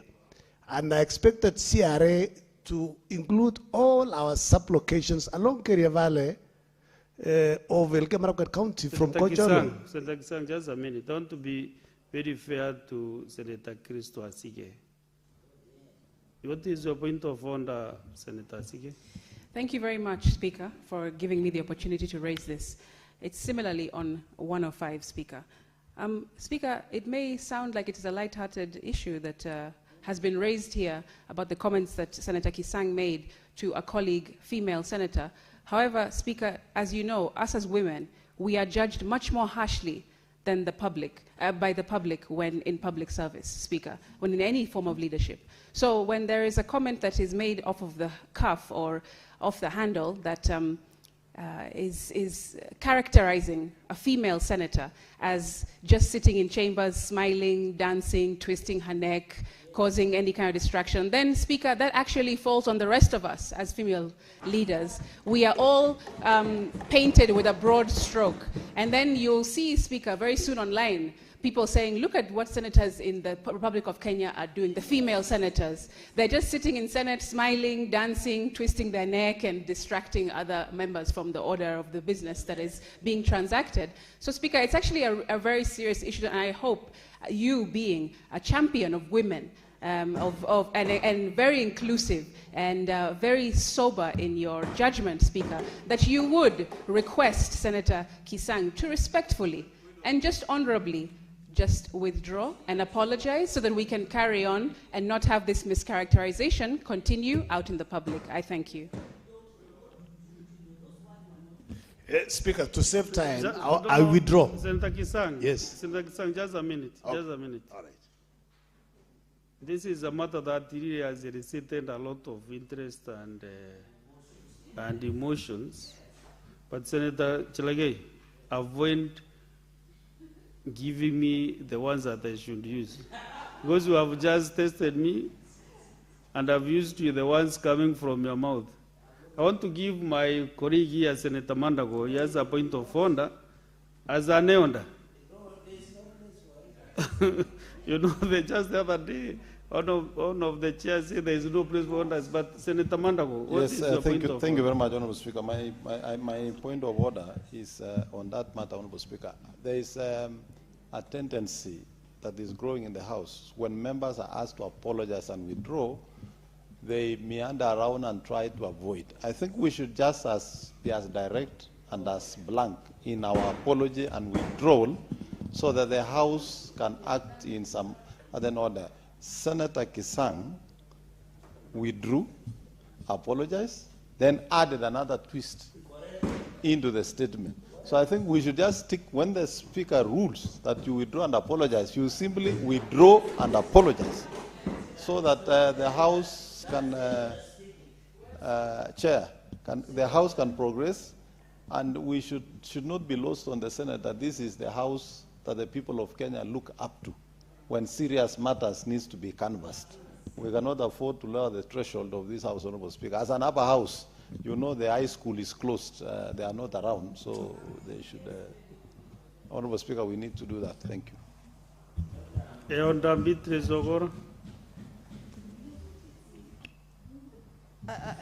I thank you, Honorable Speaker, especially for your being fair to both genders. Because as you refer to the Senator Mandago as an elder, you are cognizant to the fact that there are also women elders. And I'm one of them in my community. I want to re-emphasize what Senator Asige has said, and taking from reports we have had in the past, not only on women in Parliament, but women generally, on reporting about us, Honorable Speaker. I also ask the ranking member, Senator Kisang, who I know is equally one of our mature senators, that the best you can do is to just withdraw all that line and use better words.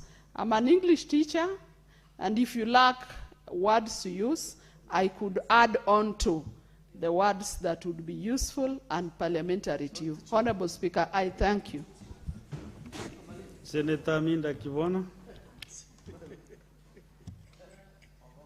DS, I think I heard you commenting on something, and I think it also added some from an insult. I mean, more or less, you know, from more to the frank fire, or to the frank fire. What did they say it?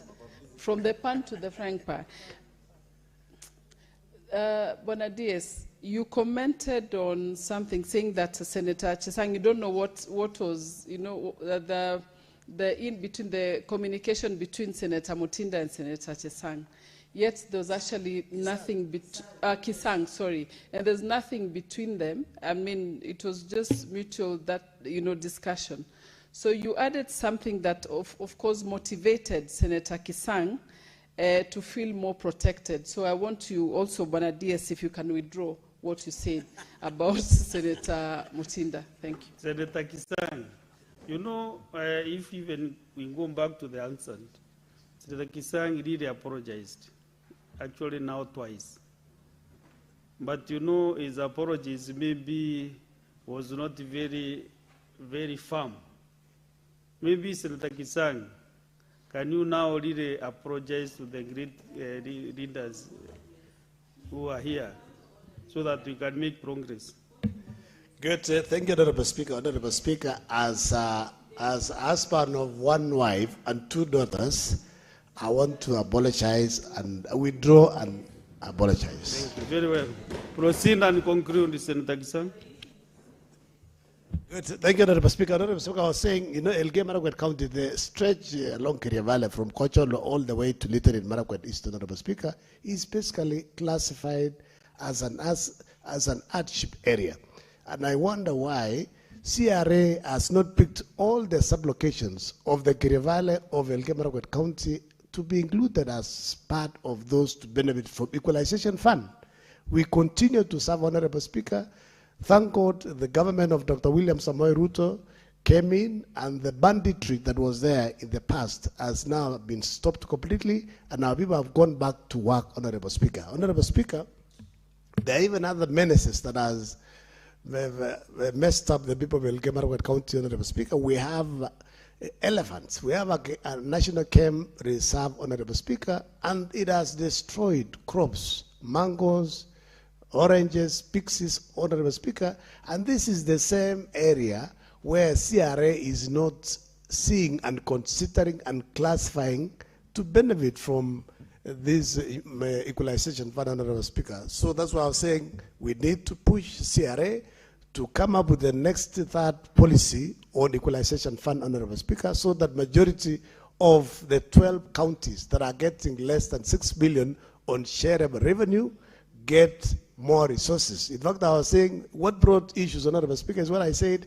the 10.6 billion, maybe we need to add with the 4.46 billion to make it about 15 billion, and let this 15 billion, Honorable Speaker, be shared by the 12 counties, so that at least each county can get close to about 1.2 billion. And then we can have resources that we can do proper development, Honorable Speaker. You can imagine, Honorable Speaker, some counties are using 3 billion to feed children with borage. While in Marakwet County, we have less than $1 billion to do roads, to supply water to our people, to do ECD classes. Honorable Speaker, it's not fair. That's why I was saying in the past, Honorable Speaker, if we are not very careful, there'll be some counties that will look like at the level of Kenya 4 years ago, and the others will be like Singapore, will be like Malaysia, Honorable Speaker. So it is good to sit down as a country. We need to rethink this thing so that everybody else gets an equitable resources instead of continuing to marginalize other counties. In fact, Honorable Speaker, we also want to ask those who are implementing these particular projects on equalization fund, Honorable Speaker. There has been a lot of cry, Honorable Speaker, that they are delayed. Some of the projects are started, they are not completed. So Kenyans are not getting value for money from these equalization fund resources, Honorable Speaker. That's why maybe the best thing to do, we get rid of it. I know we extended the time. It was supposed to be 10 years. It was moved to 20 years. Maybe it is time to rethink about it and increase the percentage that is going to shareable so that the rest of the counties can benefit more, Honorable Speaker. With those many remarks, Honorable Speaker, I support, and we ask colleagues, let us support, but we need CRA to come up with another policy on equalization fund that will benefit the real marginalized counties. Thank you, Honorable Speaker. Very well, Senator Joyce Korir.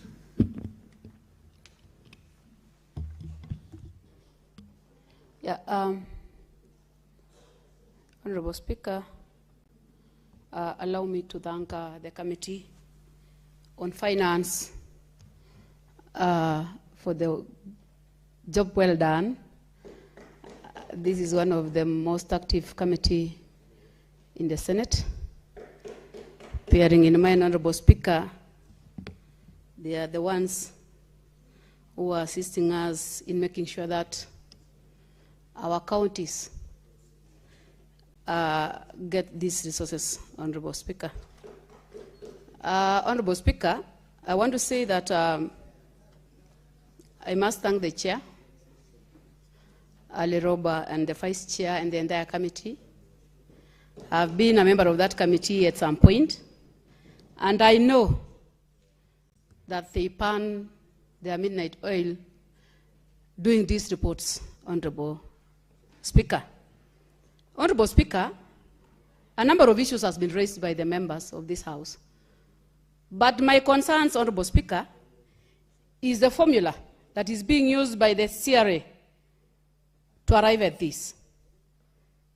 My problem are the beneficiaries, the counties that are benefiting from this equalization fund, Honorable Speaker. My problem is the projects that are entailed to be used in terms of making sure that these counties benefit. And when you go to these counties, Honorable Speaker, you still find the same challenges. And the biggest reason is because of the remittance by the relevant board. Honorable Speaker, I want to challenge the board, despite the fact that the national government has established this, and they have been given the resources. The challenge that the counties are facing is the remittance, which has also slowed down the service delivery in these counties. With only that, Speaker, I raise the issue of these counties which were identified. You try to look at it, I can term it, Honorable Speaker, that some of these counties were identified politically and not based on the facts that was raised by the relevant authority. By so saying, it is high time for this House to relook at this, to redefine the policies that made to the establishment of this Equalization Fund. Honorable Speaker, the only time we will see real development and real change is when we do things, not because we come from those particular regions, not because we come from those committees, not because we know so and so, but based on the facts in the ground. That is the only time this country will realize the real change that we are talking about. That is the time when these people or the residents of this country will really see the issue or the movement that the Kenyan have been talking about, that we are moving to Singapore. But the moment we do things, identifying the counties, maybe because you are sitting in that particular committee, or because you have some upper hands in terms of doing this, to an extent that we cannot actualize the intended purpose of these resources, then we are putting our country in a total mess. We are not setting any precedents at all. Honorable Speaker, I want to be part of the Senate that will be doing things the right way, that will be looking at those counties that are really lacking water, roads, despite the fact that we have the resources that have been sent to the county governments. The reason why we have the Equalization Fund was to support them in terms of getting these amenities, Honorable Speaker. So I would want to challenge that despite the fact that we have a huge pending bill on Equalization Fund that is supposed to move to these counties, I will still challenge the relevant board and the relevant committee to make sure that they relook at this, especially the Committee on Devolution, together with the Committee on Finance, so that we don't do things politically. I believe this is a house of rules and procedures. I believe this is a house that is supposed to put things in order. I believe this is a house that is in between the national government and the county government. I believe this is the only house that can rescue this nation in making sure that what is meant for the county government is given to the county government, and what is meant to the national government is given to the national government. There will be no need, Honorable Speaker, for us to be discussing issues or statutory instruments like Intergovernmental Act, if at all the monies or the ones that are already existing are not implemented to the letter, Honorable Speaker. So I just want to say that I would support the committee. I would want us to still look at this, so that as we go to the next budget, we make sure that these monies, as far much as we are also talking about the counties having pending bills, Honorable Speaker, it's also putting us in a very awkward position to see the monies that are meant for Equalization Fund is still under the pending bills, and very huge for that matter. It's wrong. So I just want to challenge the committees, the two committees, that is the Committee on the Devolution, the Committee on Finance, and the entire House, that we must wake up and have a look at this, so that at least we can do things the right way, and the relevant counties who are supposed to benefit from this can benefit. Otherwise, I support it there. Thank you. Next is Senator Beatrice Sogor. Honorable Speaker, I thank you for giving me the opportunity to add my voice to the topic of discussion, the Equalization Bill. Honorable Speaker, this was a very wise idea to address the issue of equity and the issue of marginalization in this country. But, Honorable Speaker, as we sit here, we must ask ourselves whether we are achieving that thinking, that wise thinking that led to the inception of this bill, Honorable Speaker. Honorable Speaker, you must know, and all of us know, that in this country, the access to certain core services like health is not equal. That when you go around in this country, there are Kenyans who continue to walk long distances to just get medical health, which is a basic right, Honorable Speaker.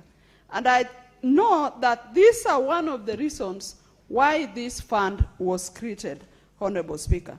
But the question is, Honorable Speaker, when you look at the report before us, you look at what so far has been disbursed against, from inception, against the total that should have been disbursed. Honorable Speaker, just look at the report, that out of the 79 plus billion, Honorable Speaker, since this was incepted, there is still a pending 62.677 billion, Honorable Speaker.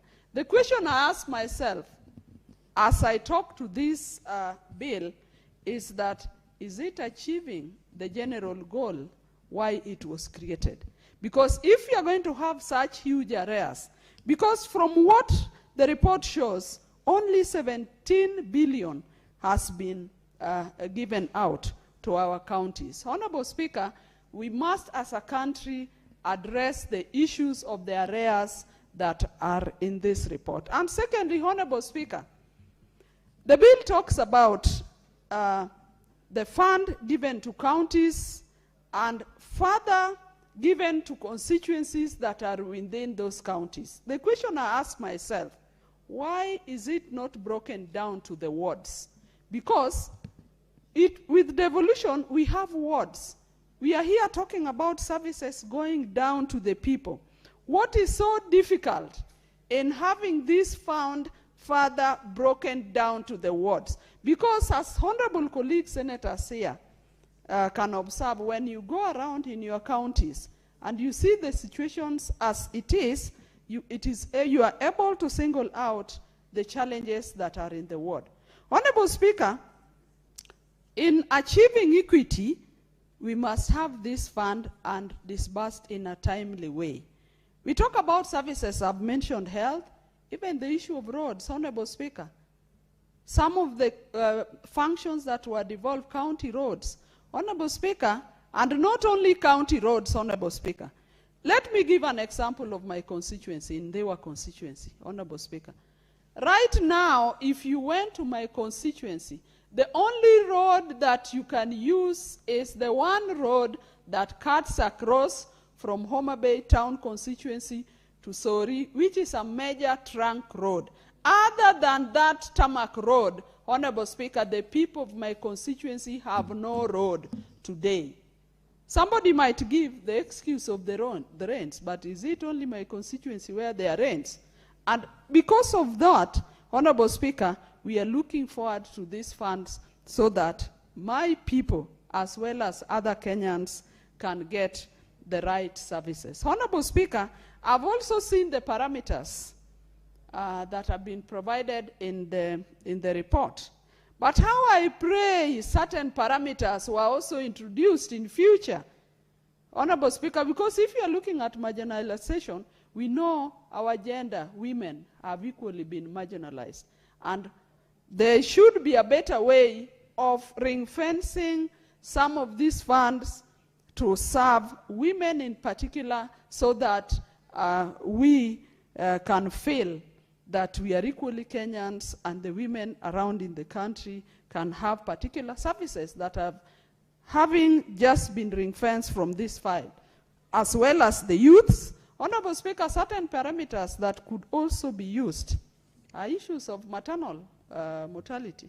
Honorable Speaker, in this country, there are particular areas where women are dying while giving birth. And the question we keep on asking ourselves as women and humanity is why women must die in the process of giving birth. Don't we have planning units that can plan for services that women are entitled to.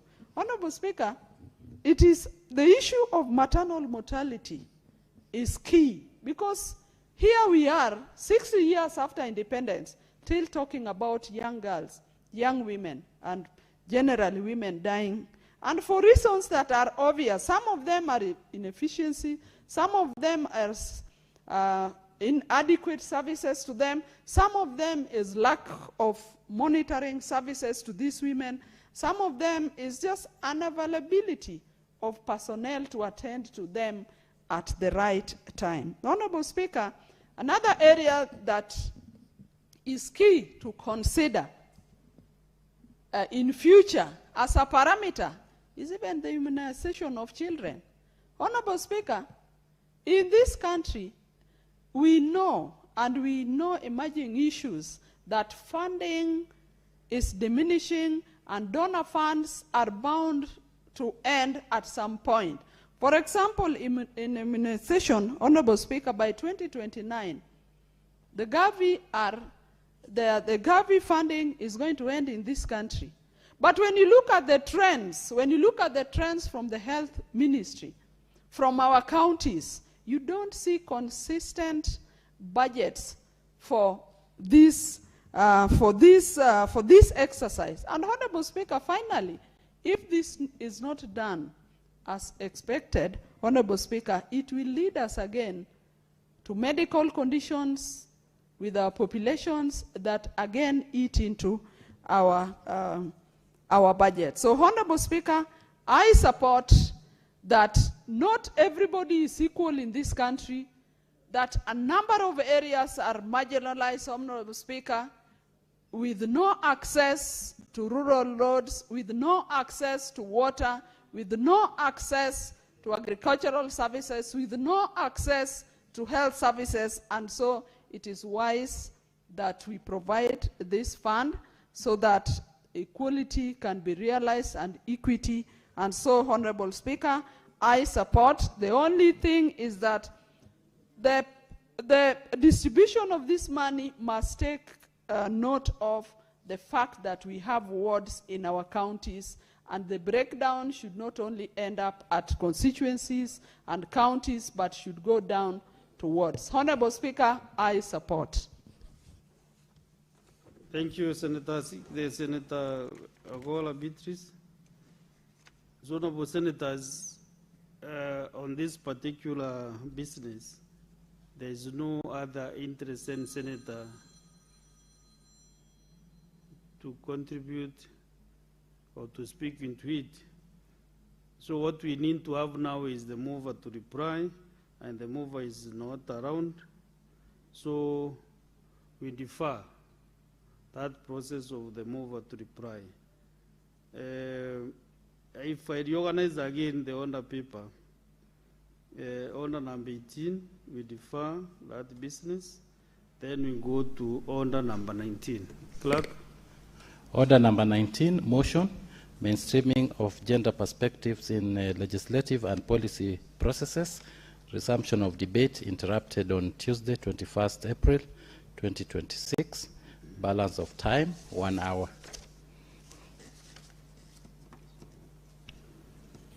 Yeah, so I give senators willing to maybe make their presentations or contributions. Senator Manzo.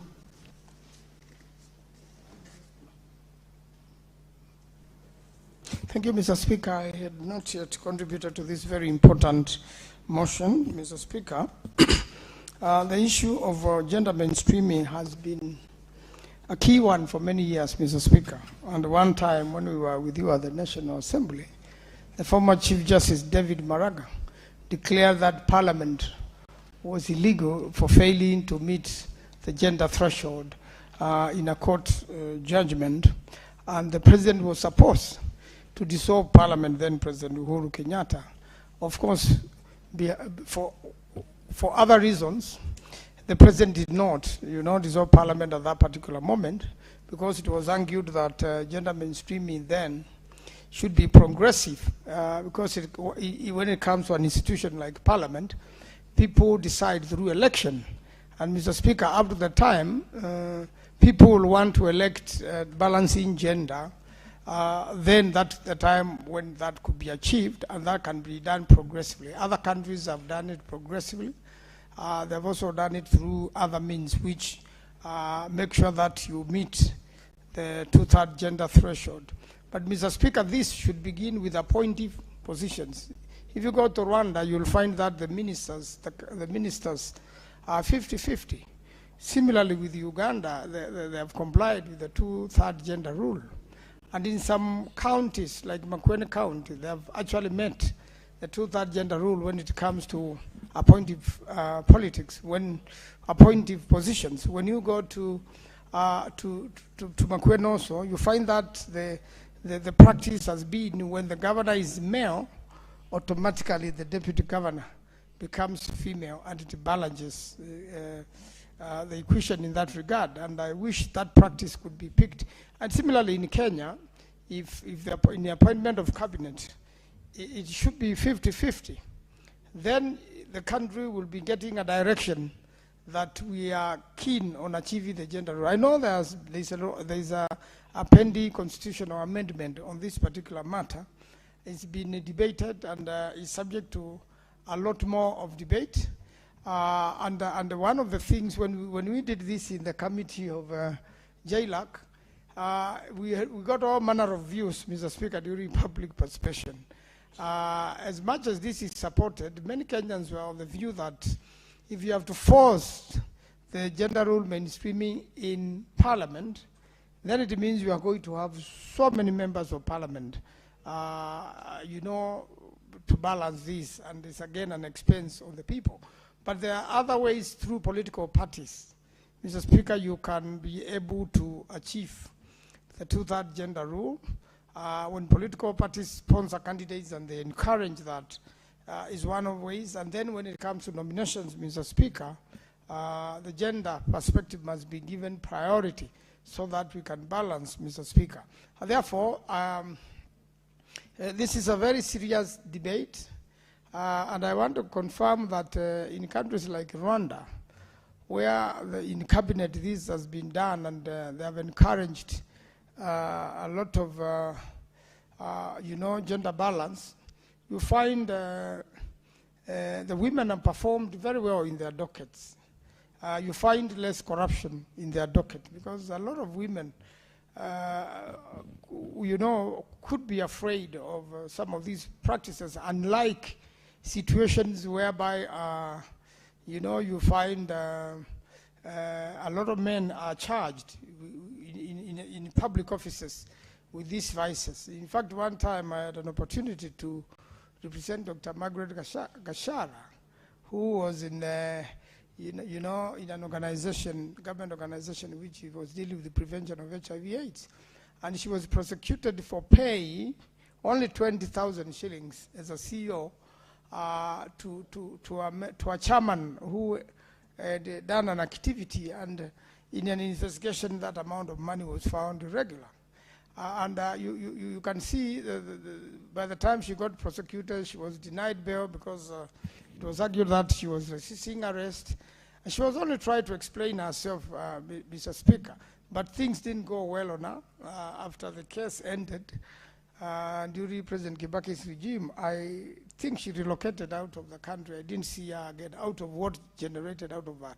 So at times, we need to encourage, people who are of good standing, in terms of reputation and in terms of being corruption-free, to serve, in public offices. And I think it should begin, in all sectors, both private, public sectors, to do gender mainstreaming as a policy generally. And therefore, we don't have a policy such as the Constitution guides us.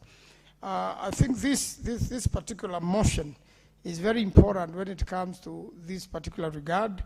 And I believe that, Mr. Speaker, if we work progressively and continue educating Kenyans on this, there will come a time, because all of us, Mr. Speaker, are educating our girls. We want them to be strong and to come to, you know, to this house and represent Kenyans. The way the school system is now, Mr. Speaker, in fact, young women are performing better than young boys. You know, this gender has been hammered so much that now it is time to lift the boy child. Otherwise, we go on like this, Mr. Speaker, you will find very empowered women in the future and less empowered boys, and they may have a very big challenge, you know, approaching the other gender. And therefore, we really want to work on this to make sure that, Mr. Speaker, eventually, progressively, we achieve the gender balance that is required in our constitution. I thank you, Mr. Speaker. I support. Thank you, Senator Manzo. Again, honorable senators, there is no other senator interested to make his or her contribution on this motion. And the move of the motion, I can see, is not in the House. So also I defer that the move will reply in the next sitting. So, honorable senators, again, I have to reorganize the order of business. Order number 20, 21, 22, and 23 are defunct.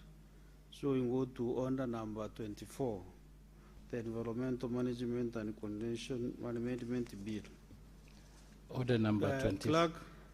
Order number 24, the Environmental Management and Coordination Amendment Bill, National Assembly Bills number 66 of 2023, second reading.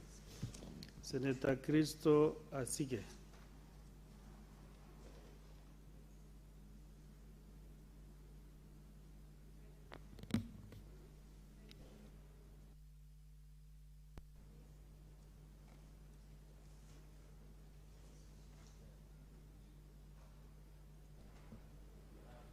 Thank you very much indeed, Speaker, for giving me this opportunity to table this bill.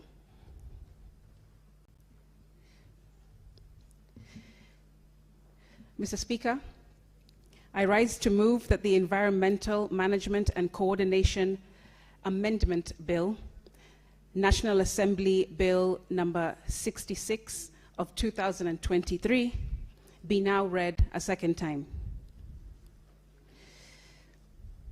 Mr. Speaker, before I begin, I wanted to inform the House that this is a bill that I am co-sponsoring with a member of the National Assembly, that is Honorable Irene Mayaka MP.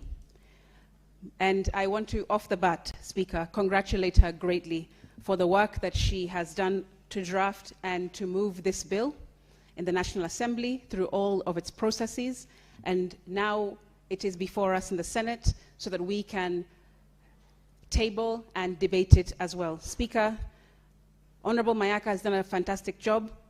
I want to congratulate her again, not just for pushing this bill, but also for doing a lot of lobbying around the bill, a lot of education and awareness creation amongst members of Parliament in both houses. Mr. Speaker, I think that members here will agree with me that Honorable Mayaka has exemplified the role of a nominated member of Parliament, not only in the National Assembly, but also in the Senate, not only on the minority side, but also on the majority side.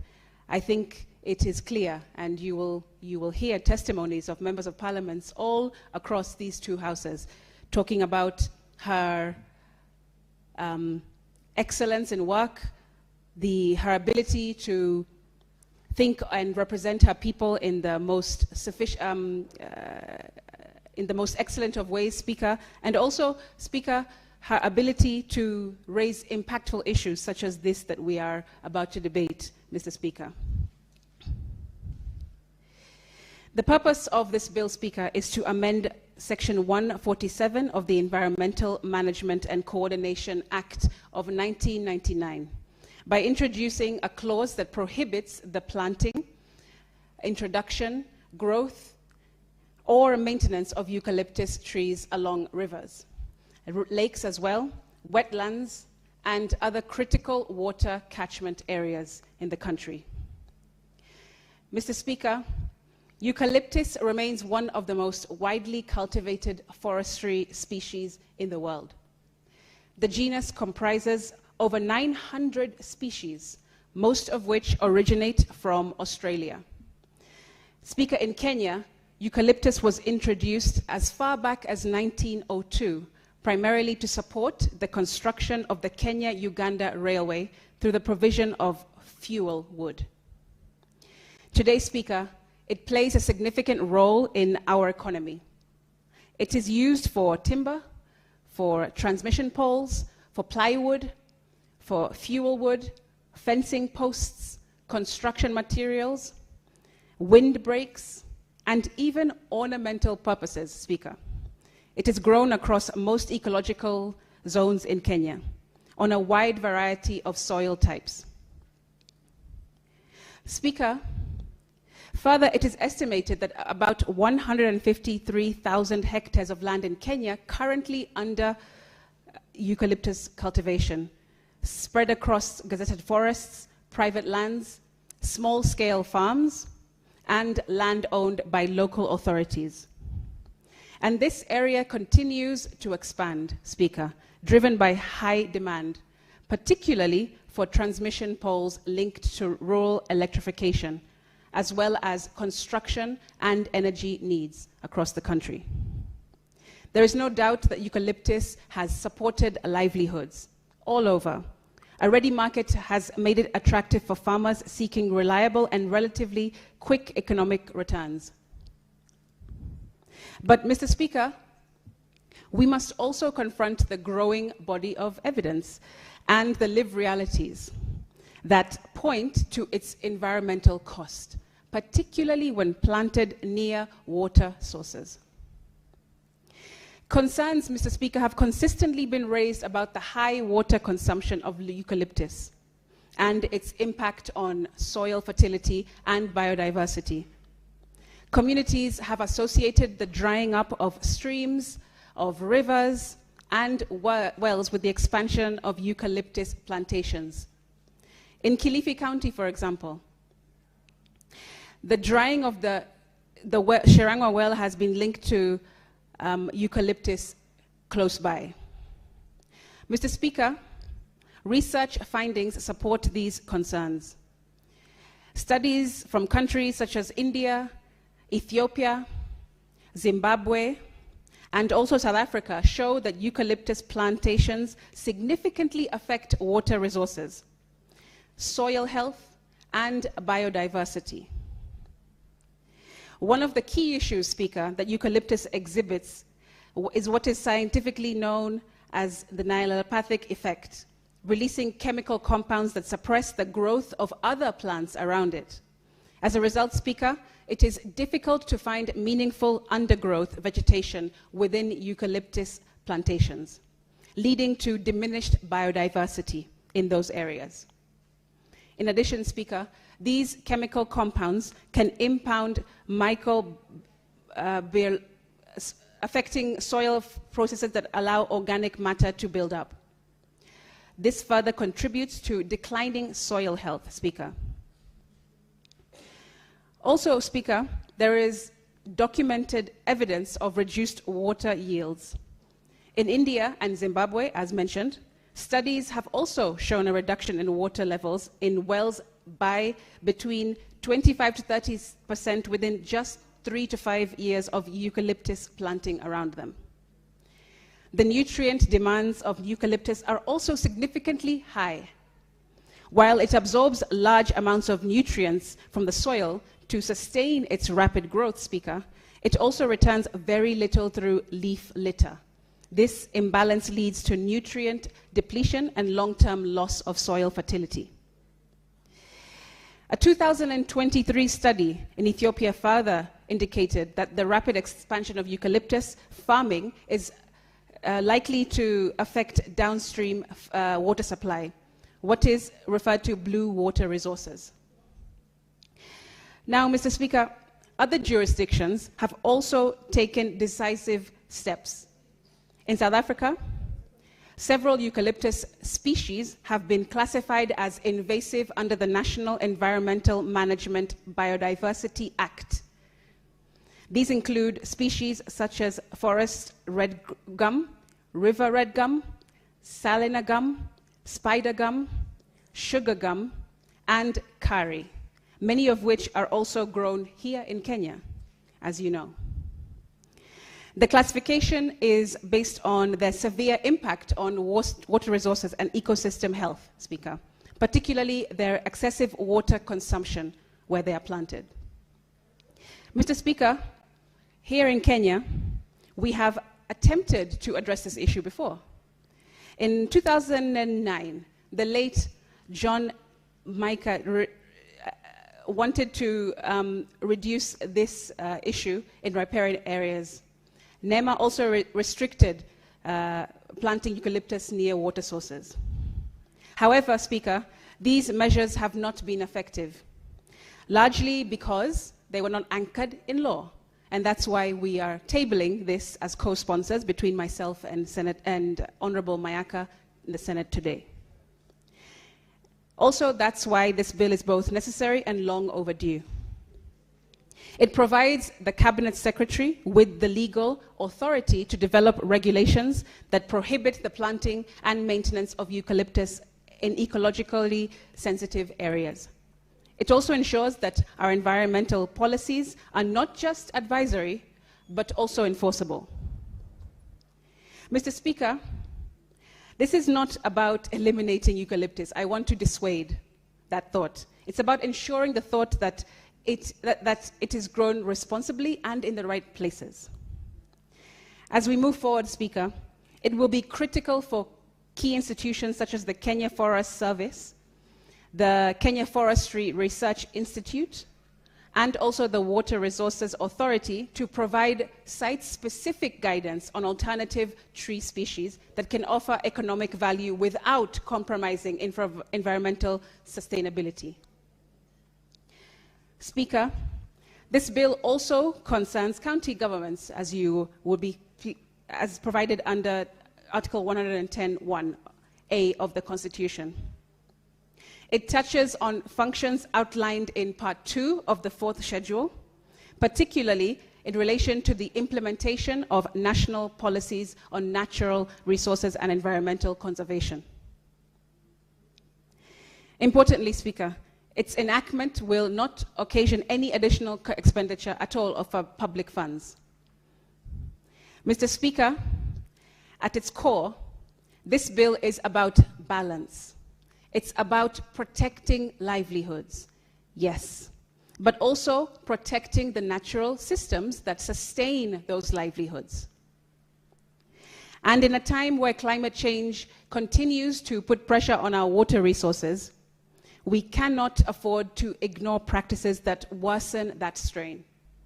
This morning, Speaker, I know you also attended, like the rest of us did, a sitting from early morning discussing matters of climate change and how we as legislators can seek to improve or reduce drastically these impacts on our counties. And this, Speaker, is one of those solutions that we are, as co-sponsors of this bill, tabling here today. If we get this right, Speaker, we will not just be regulating a tree species. We will also be safeguarding our water, our ecosystems, and our future.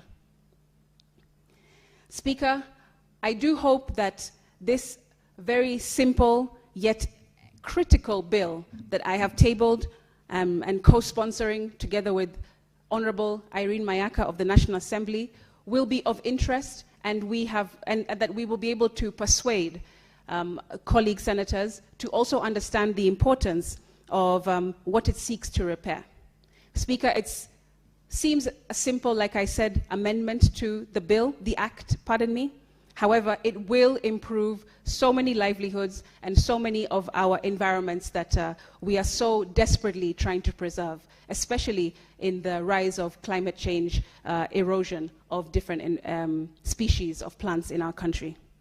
Speaker, again, I wish to thank Honorable Mayaka of the National Assembly, the times that we have sat together to talk about this bill, her work in tabling this bill for the first time, the amendment to it, rather, in the National Assembly, and giving me an opportunity to do the same in the Senate.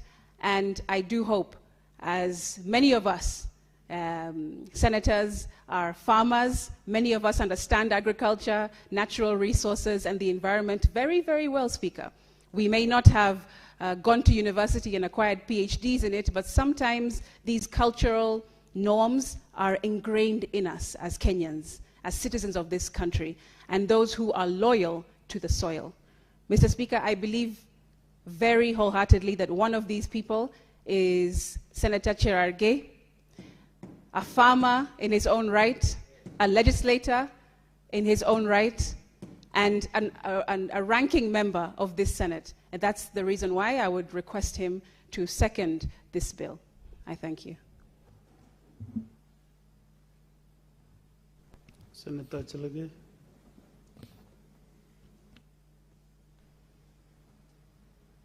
Thank you, Senator Crystal Asike, for that rare form of accolades that you have given, so that I can take honor of seconding this very crucial bill. I think Senator Crystal Asige continues to distinguish herself as one of the industrious with a lot of tenacity in terms of what is provided by Article 96, legislation, representation, Mr. Speaker, and oversight and division of revenue.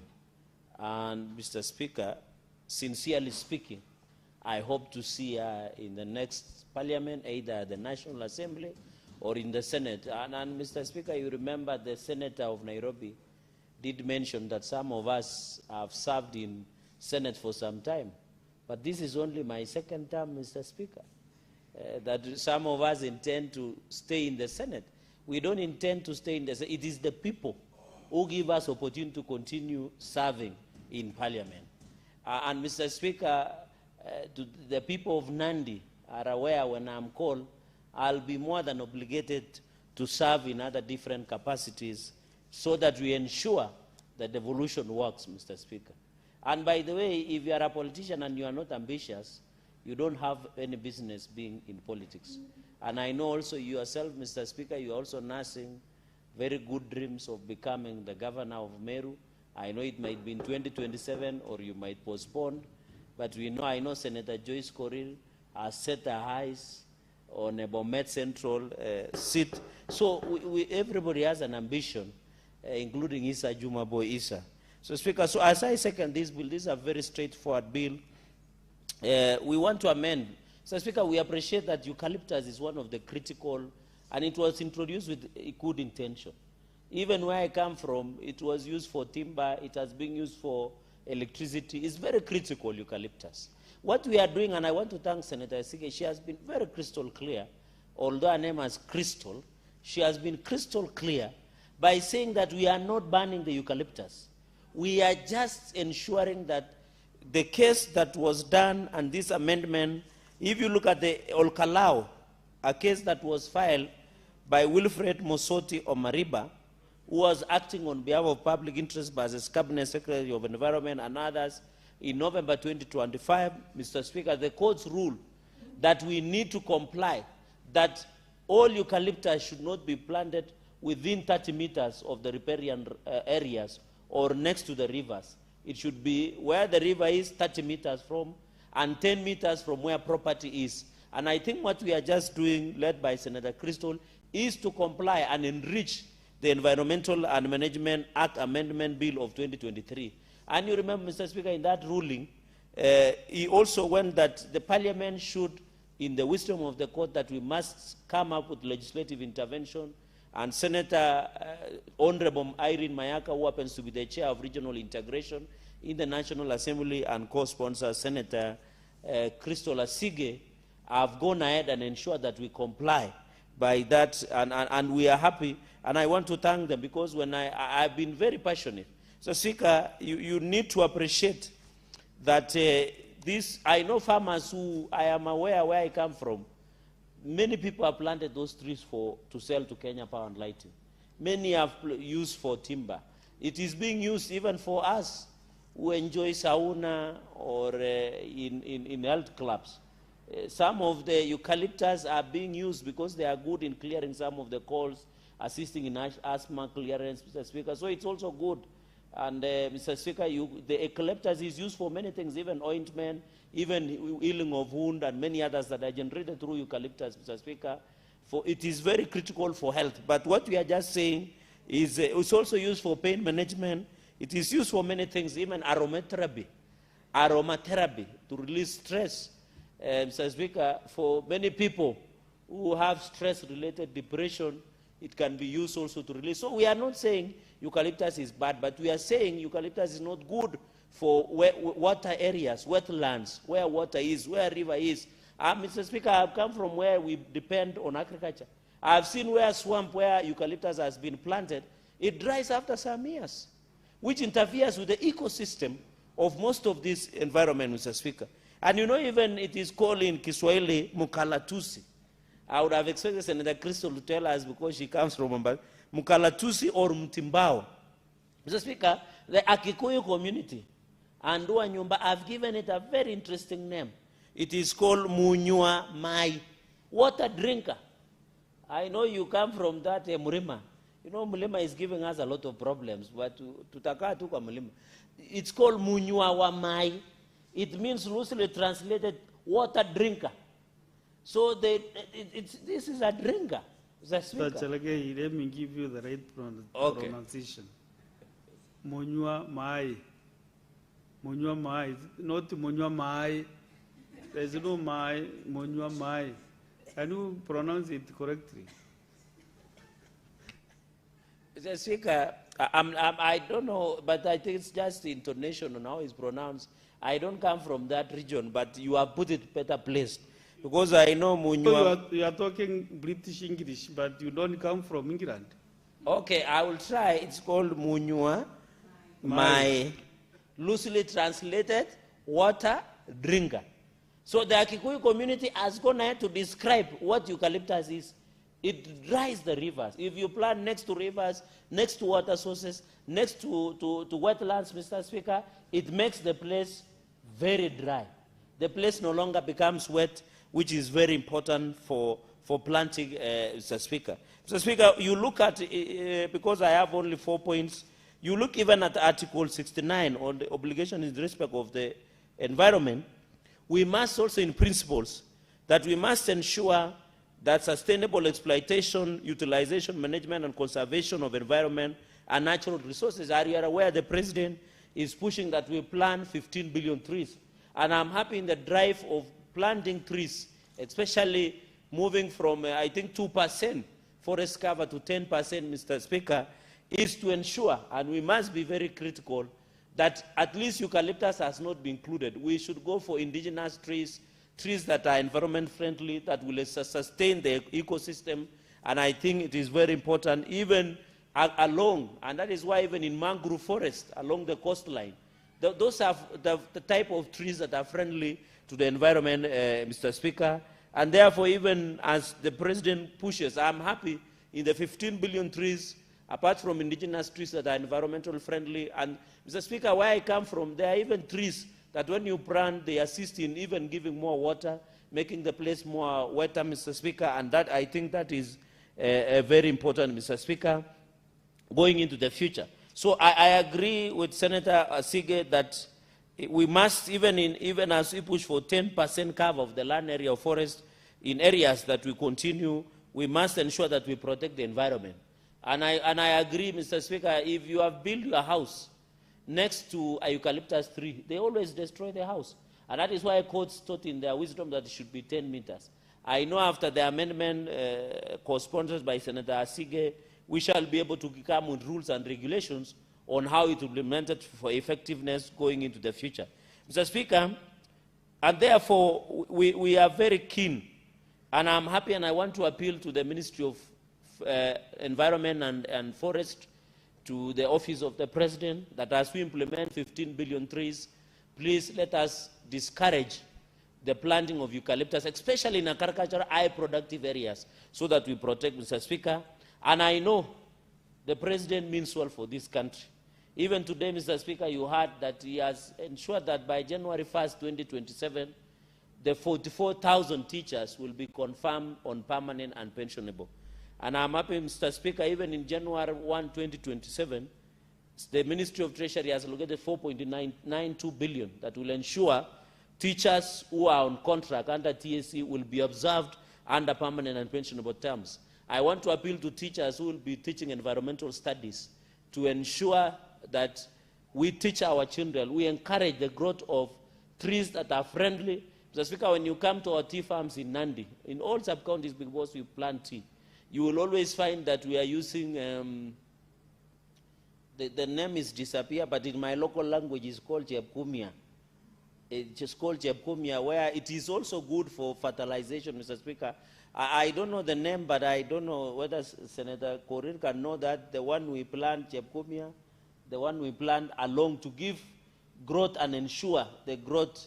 I know the people of Ansad will complain, but if they look for me, I hope I'll recall. Is it Elcon? It's not Elcon. It's called Jebkumia in my local language, Mr. Speaker. So those are type of trees and even fruit trees that will ensure that growth, Mr. Speaker. So, Mr. Speaker, in an upshot, because it's a very simple amendment, and I want my colleagues to ensure that we push and conclude and be able to reply so that it is scheduled for division, Mr. Speaker. This is a very straightforward matter, and I want to appeal that the implementation, Mr. Speaker, finally on compliance, and I know the co-sponsor is here, we must ensure when we pass there is compliance. And I want to challenge NEMA, because this issue of 30 meters from the water source and also 10 meters from the buildings is very critical. I know in this town, Mr. Speaker, the reason there are many floods in this city, Mr. Speaker, is because of one thing. Many people are built on waterways. Many people are blocked waterways, and that is why whenever there is rains in this city, it becomes into a river flood. I heard the governor saying this city was built on a swamp area. It's not the point. The point is we have failed to implement the physical planning where the waterways are being blocked by buildings. So we hope when we pass, NEMA must ensure 101% compliance, Mr. Speaker, so that we don't need to pass the law for cosmetic value. We want to pass the law. You know, I saw Kenyans were arguing, if Mr. Speaker, when you see the issue of floods in the city, people are asking, where is the role? Where is the role of Parliament? We have passed all these laws. The problem is on compliance and implementation of the laws. It is as simple as that. Even on issues, and by the way, that is corruption. Because if the county government of Nairobi allows a building across the waterway to block water when it rains, Mr. Speaker, that is corruption. And today, by the way, Mr. Speaker, today China has sentenced 2 defense ministers to death over corruption. When will Kenya reach that level, Mr. Speaker? When will it reach Senator Eddie, Senator Crystal? We must punish corruption to be as rare as a snowball in hell. That is what Chinese are doing, and that is corruption. If you fail to comply with what we are passing as a parliament, it's corruption, Mr. Speaker. And I want, and I know Senator Crystal has been a person of integrity. I'm happy, Mr. Speaker, as I conclude, that we are proud of her. She is a person with a stand, Mr. Speaker. And I think most of our engagements, which are called Gen Z, and I know it brought a lot of issues when President Suluhu Hassan commented about it, Mr. Speaker. But you know, we should have a stand like Senator Crystal Asige, Mr. Speaker. Because even the current Gen Z, when it happened in 2024, they were with Morara Kebaso. They moved to MATIANG'I. They moved to Maraga. Nowadays, they have moved to Sifuna. Mr. Speaker, they don't have a stand. I like people like Senator Crystal. When they say they have a stand, they have a stand. And I hope the young people our age should have a stand.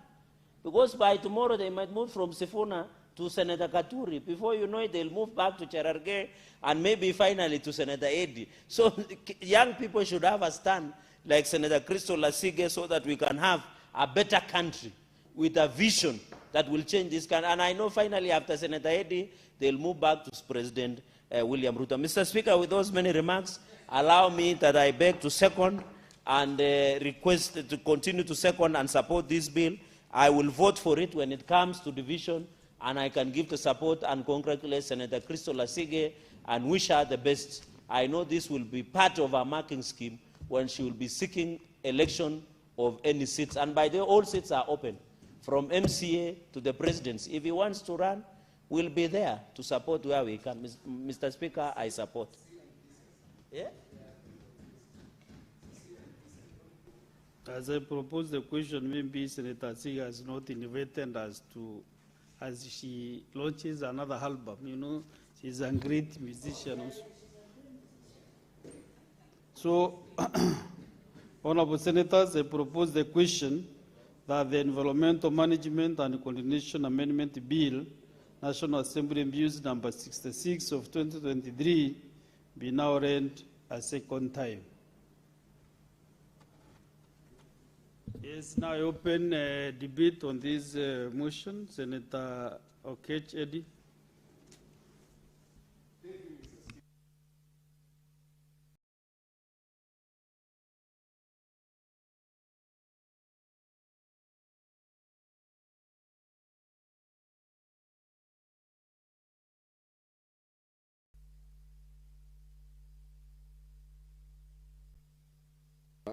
Thank you, Mr. Speaker. I think this is a very good bill, and I hope that Senator Cherigai will sit to be educated by an agroforestry expert. It's debate, you know, you learn knowledge in the middle of debate. I don't know why Senator Cherigai is Mr. Speaker, perhaps one of the things that this House doesn't know is that I've been involved in tree planting for the longest. I see people getting a lot of accolades, and sometimes you don't need to blow your own trumpet. But I'm actually the founder of TRICO. Maybe you've heard about TRICO. You should come and visit my place. I came up with a model, Mr. Speaker, that helps communities to do what we call aggregation of microforests. Our model is a very simple one that argues that instead of doing big plantations, you can actually empower farmers by ensuring that those farmers plant the trees by themselves and they get incentive to take care of those trees. In Migori County today, Mr. Speaker, I have got thousands of farmers that we have enabled to plant only 365 trees, and we pay you an equivalent of $1 a tree a year, which translates to 10 shillings every month for every tree that you grow. And that means that we have put families, over 2,000 families that we have put in this program that are earning. I don't want to interrupt you, Senator and your cage. Is it that you learn agroforestry or you plant trees? I practice agroforestry. You know, agroforestry is a course by itself, a training. Yes. I did a course. You know where I went to, Mr. Speaker. I went to a liberal arts school. Because I don't want in Yale University, where you can take a course, just a course on agroforestry in a semester. A unit. And that's why I got a lot of interest. But then when I came back to start this program, I also went to KEFRI, which is actually the best institution in Africa, in terms of science and knowledge of tree growing and tree planting. They are different. Tree planting is an easier part, but tree growing is the major part. How do we get into tree growing exercises? So, Mr. Speaker, this is a very serious thing that is close to my heart. And I want to thank Senator Sige and also our counterpart, Honorable Mayaka in the National Assembly for coming with this bill. Because, Mr. Speaker, this is a conversation that has been going on. It's a very controversial conversation. And I say controversial because I am very addicted to science. And I want to bring science to this conversation. Because, Mr. Speaker, as you've seen this bill, the way it has been put, it says that we need to amend Section 42 of the Environmental Management and Coordination Act and amend subsection 3 by inserting the following new paragraphs immediately after paragraph B. They're introducing paragraph BA, which says the prohibition of the introduction, growth, or maintenance of trees of the Eucalyptus species, not varieties, in and along any river, lake, sea, or wetlands. And then it says the provision of the introduction, growth of maintenance of any invasive species or other potentially dangerous species, again, along those water bodies, Mr. Speaker. Now, this is what I wanted to say, Mr. Speaker. While I appreciate the essence of this bill, which is basically saying that when you plant eucalyptus trees in totality along water bodies, then it will drain water, it is a theory that is proven by part. So to the extent that we could limit this conversation to a scientific conversation, I will support this bill. But I think that if you're not careful, we'll make an omnibus bill that I'm happy because this bill now is with Senator Asige, who is a very serious scientist as well. She likes facts and database. Mr. Speaker, I think that we cannot take this bill as it has come from the National Assembly. I think we must rework this bill so it has got a scientific basis. Because this bill has just looked at the cons of eucalyptus. It doesn't look at the pros of eucalyptus. And then it has looked at the cons of planting eucalyptus trees on wet water areas, which is an omnibus in the sense that not all water, wetlands and water bodies are affected the same way with eucalyptus. And I'll argue my case, Mr. Speaker, so that I can be able to help perhaps rework this bill so that it actually has got a more coherent approach that doesn't limit it. To start with, just in the issue of the cons or the demerits of planting eucalyptus, Mr. Speaker, scientifically, if you go to KEFRI has indicated this, a number of this knowledge and they're available to the public. There is a fashion with which eucalyptus species deplete water resources.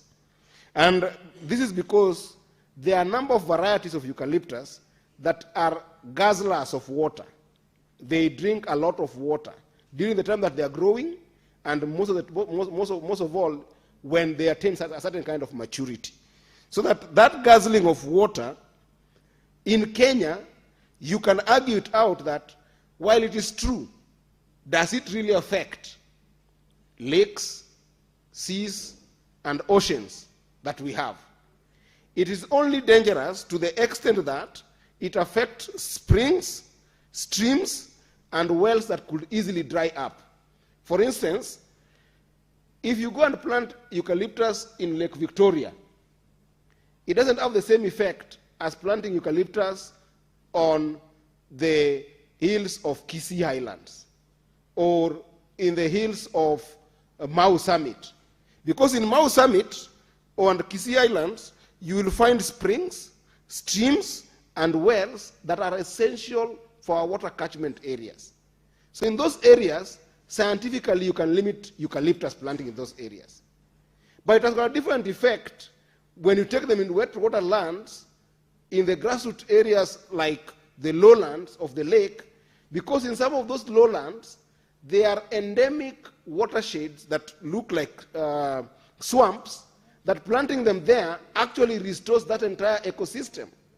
So the first thing about water guzzling that you must do, Mr. Speaker, you must specify in a law like this what water areas will you be limiting them from. Is it the catchment areas, or is it the areas that it will be able to stabilize the biodiversity? And I'll go back into science once I get into the pros for planting these trees. The second thing, Mr. Speaker, is because of the element of how they grow tall and big, they can inhibit the biodiversity of an area. What do I mean by this?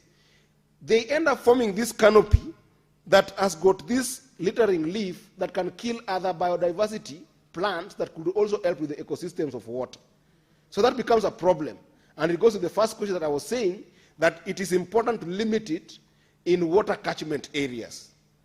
Mr. Speaker, eucalyptus trees also have got very oily leaves. In general, this is a general conversation.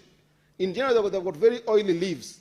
And that oily leaves sometimes exposes them to catching wildfires. And you have seen this even in the US, where you see a lot of wildfires coming as a result of leafy trees, just the chemicals of the leafy trees catching fire and sometimes are highly inflammable to just extreme weather conditions like extreme heat. What that will do, Mr. Speaker, is that they end up causing these fires that can deplete an entire area of water catchment. These things we must understand them to that level. And then lastly, Mr. Speaker, there's an element of soil degradation, which basically, because of their deep and aggressive roots, those roots, Mr. Speaker, end up competing with other surrounding vegetation that may end up depleting the ecosystem for which other vegetations could be able to actually grow and support the water system. But Mr. Speaker, that said, why has eucalyptus been a backbone of small and medium income families in our economy? It is important that when you're drawing this kind of law, you must look at the environment impact vis-a-vis the economic impact, and you will see that, Mr. Speaker, most of the families in the grassroots have actually educated their children through tree planting. Because you plant a eucalyptus tree, and depending on the variety, which I'll touch on very fast, Mr. Speaker, depending on the variety, within 3-4 years, you start earning from a tree, one log, you can make as much as 7,000 shillings. And Mr. Speaker, you can imagine the families that are, for instance, tea-growing families. In Kericho, where the state of Nandi comes from, in Nandi, where the majority comes from in Kericho, those families find serious fuel from this eucalyptus to actually even process tea. So there is a first element of economic return that eucalyptus has in terms of the timber and furniture as well as fuel that it does help with. Meaning that if we restrict it to some areas that will interfere with the water systems, then it makes sense. But there are some water systems like lakes that even if you grow it there, it will not necessarily interfere with the water tables of those areas. But if you put this bill the way it is, you are going to limit it to anything water body and make it impossible to grow eucalyptus. Such that even the sense of sometimes draining waterlogged areas, like marshy water areas that are not good for massive water consumption, you will still limit it with this bill. So I wanted to urge my sister, Senator Crystal, and of course my sister, Senator Irene, Honorable Irene in National Assembly, to look at the potential of growing eucalyptus in areas that you can be able to grow that are not necessarily areas without water bodies. There are areas with water bodies that can actually still grow eucalyptus. And Mr. Speaker, if this is the House of the Senate, which always thinks, and I'm not in any way trying to impute in power of motive in the lower house, but I've seen a number of times the rigor in this house. The rigor in this house is very more scientific, and we go into some small details. If we have the time, and if Senator Crystal Asige would allow some of us who have been in this tree planting business, we could be able to go into drafting a law that scientifically looks at this issue depending on species of the eucalyptus, the age of the eucalyptus, and the weather condition where it is planted. Because, Mr. Speaker, planting eucalyptus in Turkana, near Lake Turkana, will not affect Lake Turkana.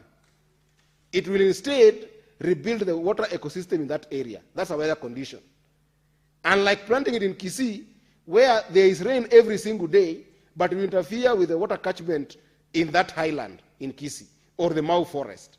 So the first thing I wanted to urge Senator Asige, can we be able to look at the varieties of eucalyptus and recommend a law that looked scientifically at those particular varieties that could affect a certain system and a certain weather condition and restrict those, while allowing others to be growing in some areas. Number two, can we also look at the age of eucalyptus, that we are recommending that if you find a eucalyptus variety grown at a younger age in some areas, Because a young eucalyptus, Mr. Speaker, actually does not take more than 20 liters of water. But the older eucalyptus get, once you say, for instance, 5 years and above, it starts guzzling about 100 liters of water to sometimes even 200 liters. But if you look at families that want to use eucalyptus for economic gains, most of them use them between the ages of 1 month to about 5 years. So why are you restricting a family that is using eucalyptus at 5 years? For instance, if you look at Eucalyptus grandis, the species that came from South Africa, it matures within 5 years. And by that time, it will have formed about 30 meters that can be able to be sold to distribution poles that we see in this country, Mr. Speaker. If you limit it to age, then there's nothing wrong with growing Eucalyptus grandis around the lake, around a river, as long as the law says that they cannot go above 5 years. Yet at 5 years, the owner of that Eucalyptus grandis will have gotten the economic return and contribute to our economy. So age must be important to be looked at here, not just saying eucalyptus. And then, Mr. Speaker, the last one, so that I can let other people also contribute, would be to look at this thing in terms of going specific to species of eucalyptus or variety. I want to call them, because eucalyptus already is a species by itself, but the varieties that are taking more water than others. For instance, Mr. Speaker, if you were to go to Kefri, you will learn that there is a eucalyptus species called Tasmanian blue gum, which other people call Eucalyptus globus. Because of that name, Mr. Speaker, it ended up taking almost 339 to 1,079 millimeters of water per year, whether young or old, because of the nature of the rings that it needs to form. That particular species should be limited by this bill from being grown on any water body. But if you come to another species here, Mr. Speaker, that we have in the country called the cedar gum or Eucalyptus guni, as specified by expert, Mr. Speaker, this one has got a very popular florage that is very good for developing good poles for distribution and sometimes also transmission, Mr. Speaker, but it requires just regular water. In fact, it takes less water than tea plantations, than even cotton plantations. Why would you limit this species by this omnibus bill? Another one, Mr. Speaker, that we have in the country is silver dollar gum, or the Eucalyptus polyathermos, Mr. Speaker. This one actually grows even in hard conditions, needs very little water. If you look at other things that we grow, like even mirai in Meru, Mr. Speaker, the mirai in Meru takes more water than this silver dollar gum. Why would you want to limit this species? Well, if you look at another one called river red gum, or Eucalyptus calamadulensis, this particular one takes about 500 gallons of water. That one you limit it, because that one will take more water from our river sources, Mr. Speaker. So it is important that I wanted to urge my sister, Senator Asige, that we limit eucalyptus according to the varieties that are harmful to the environment, and allow the scientific model to be able to allow for those that do not take a lot of water. We should not have an omnibus bill that will make it difficult. Lastly, Mr. Speaker, the one that I like the most, because this one I've been able to try to get its seeds, the one that my brother, Senator Chiragei, was talking about, which is the lemon-scented gum, which is, we also call it Eucalyptus citriodoral. This one is the tree that has got the aromatic oil that is used for a number of things, like developing the the things that we use in sauna, you know, the therapeutic chemicals. Mr. Speaker, this particular variety, first of all, grows within 6 years to a 35 meters tall tree. But if you look at the kind of water that it takes less water than cotton. In fact, it is a drought-tolerant tree of Eucalyptus variety that is highly recommended in any temperature of our tropical environment. So if you pass this bill by saying that we are going to prohibit any eucalyptus species, not variety, species, you will be doing injustice to a very highly valuable variety of eucalyptus, this lemon-scented gum that could give the economy a lot of money and has got nothing to do with the interference of water table on the environment.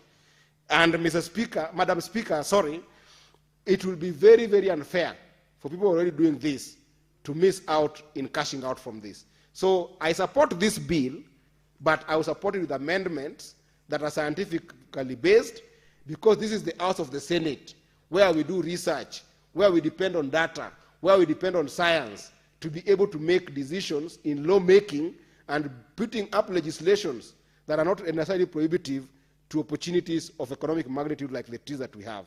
Therefore, I will be bringing some amendments to look at the scientific element. If my sister, Senator Sige, will agree.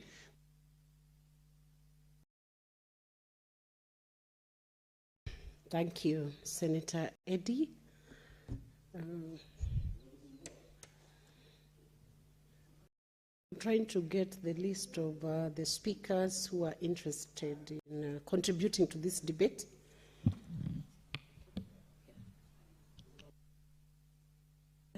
Senator Joyce Corriel, could the clerk's desk assist with getting a display of those that are interested in contributing to this motion? Thank you, Madam Speaker, for allowing me also to contribute on this very important bill that has been brought forward by Irene Mayaka, member of the National Assembly, and Honorable Asige, a very, very strong lady from the Senate.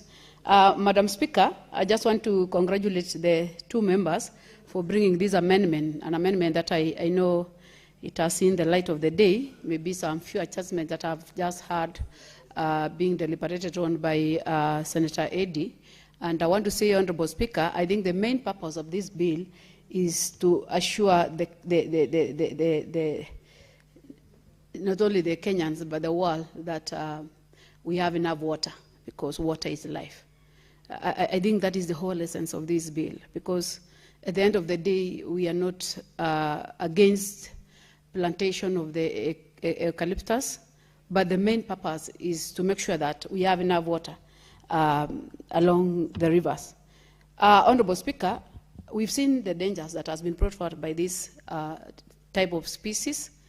This is one of the species that we cannot ignore because it's majorly used even within these premises, Madam Speaker. You find it's very decorative because of this species, Honorable Speaker.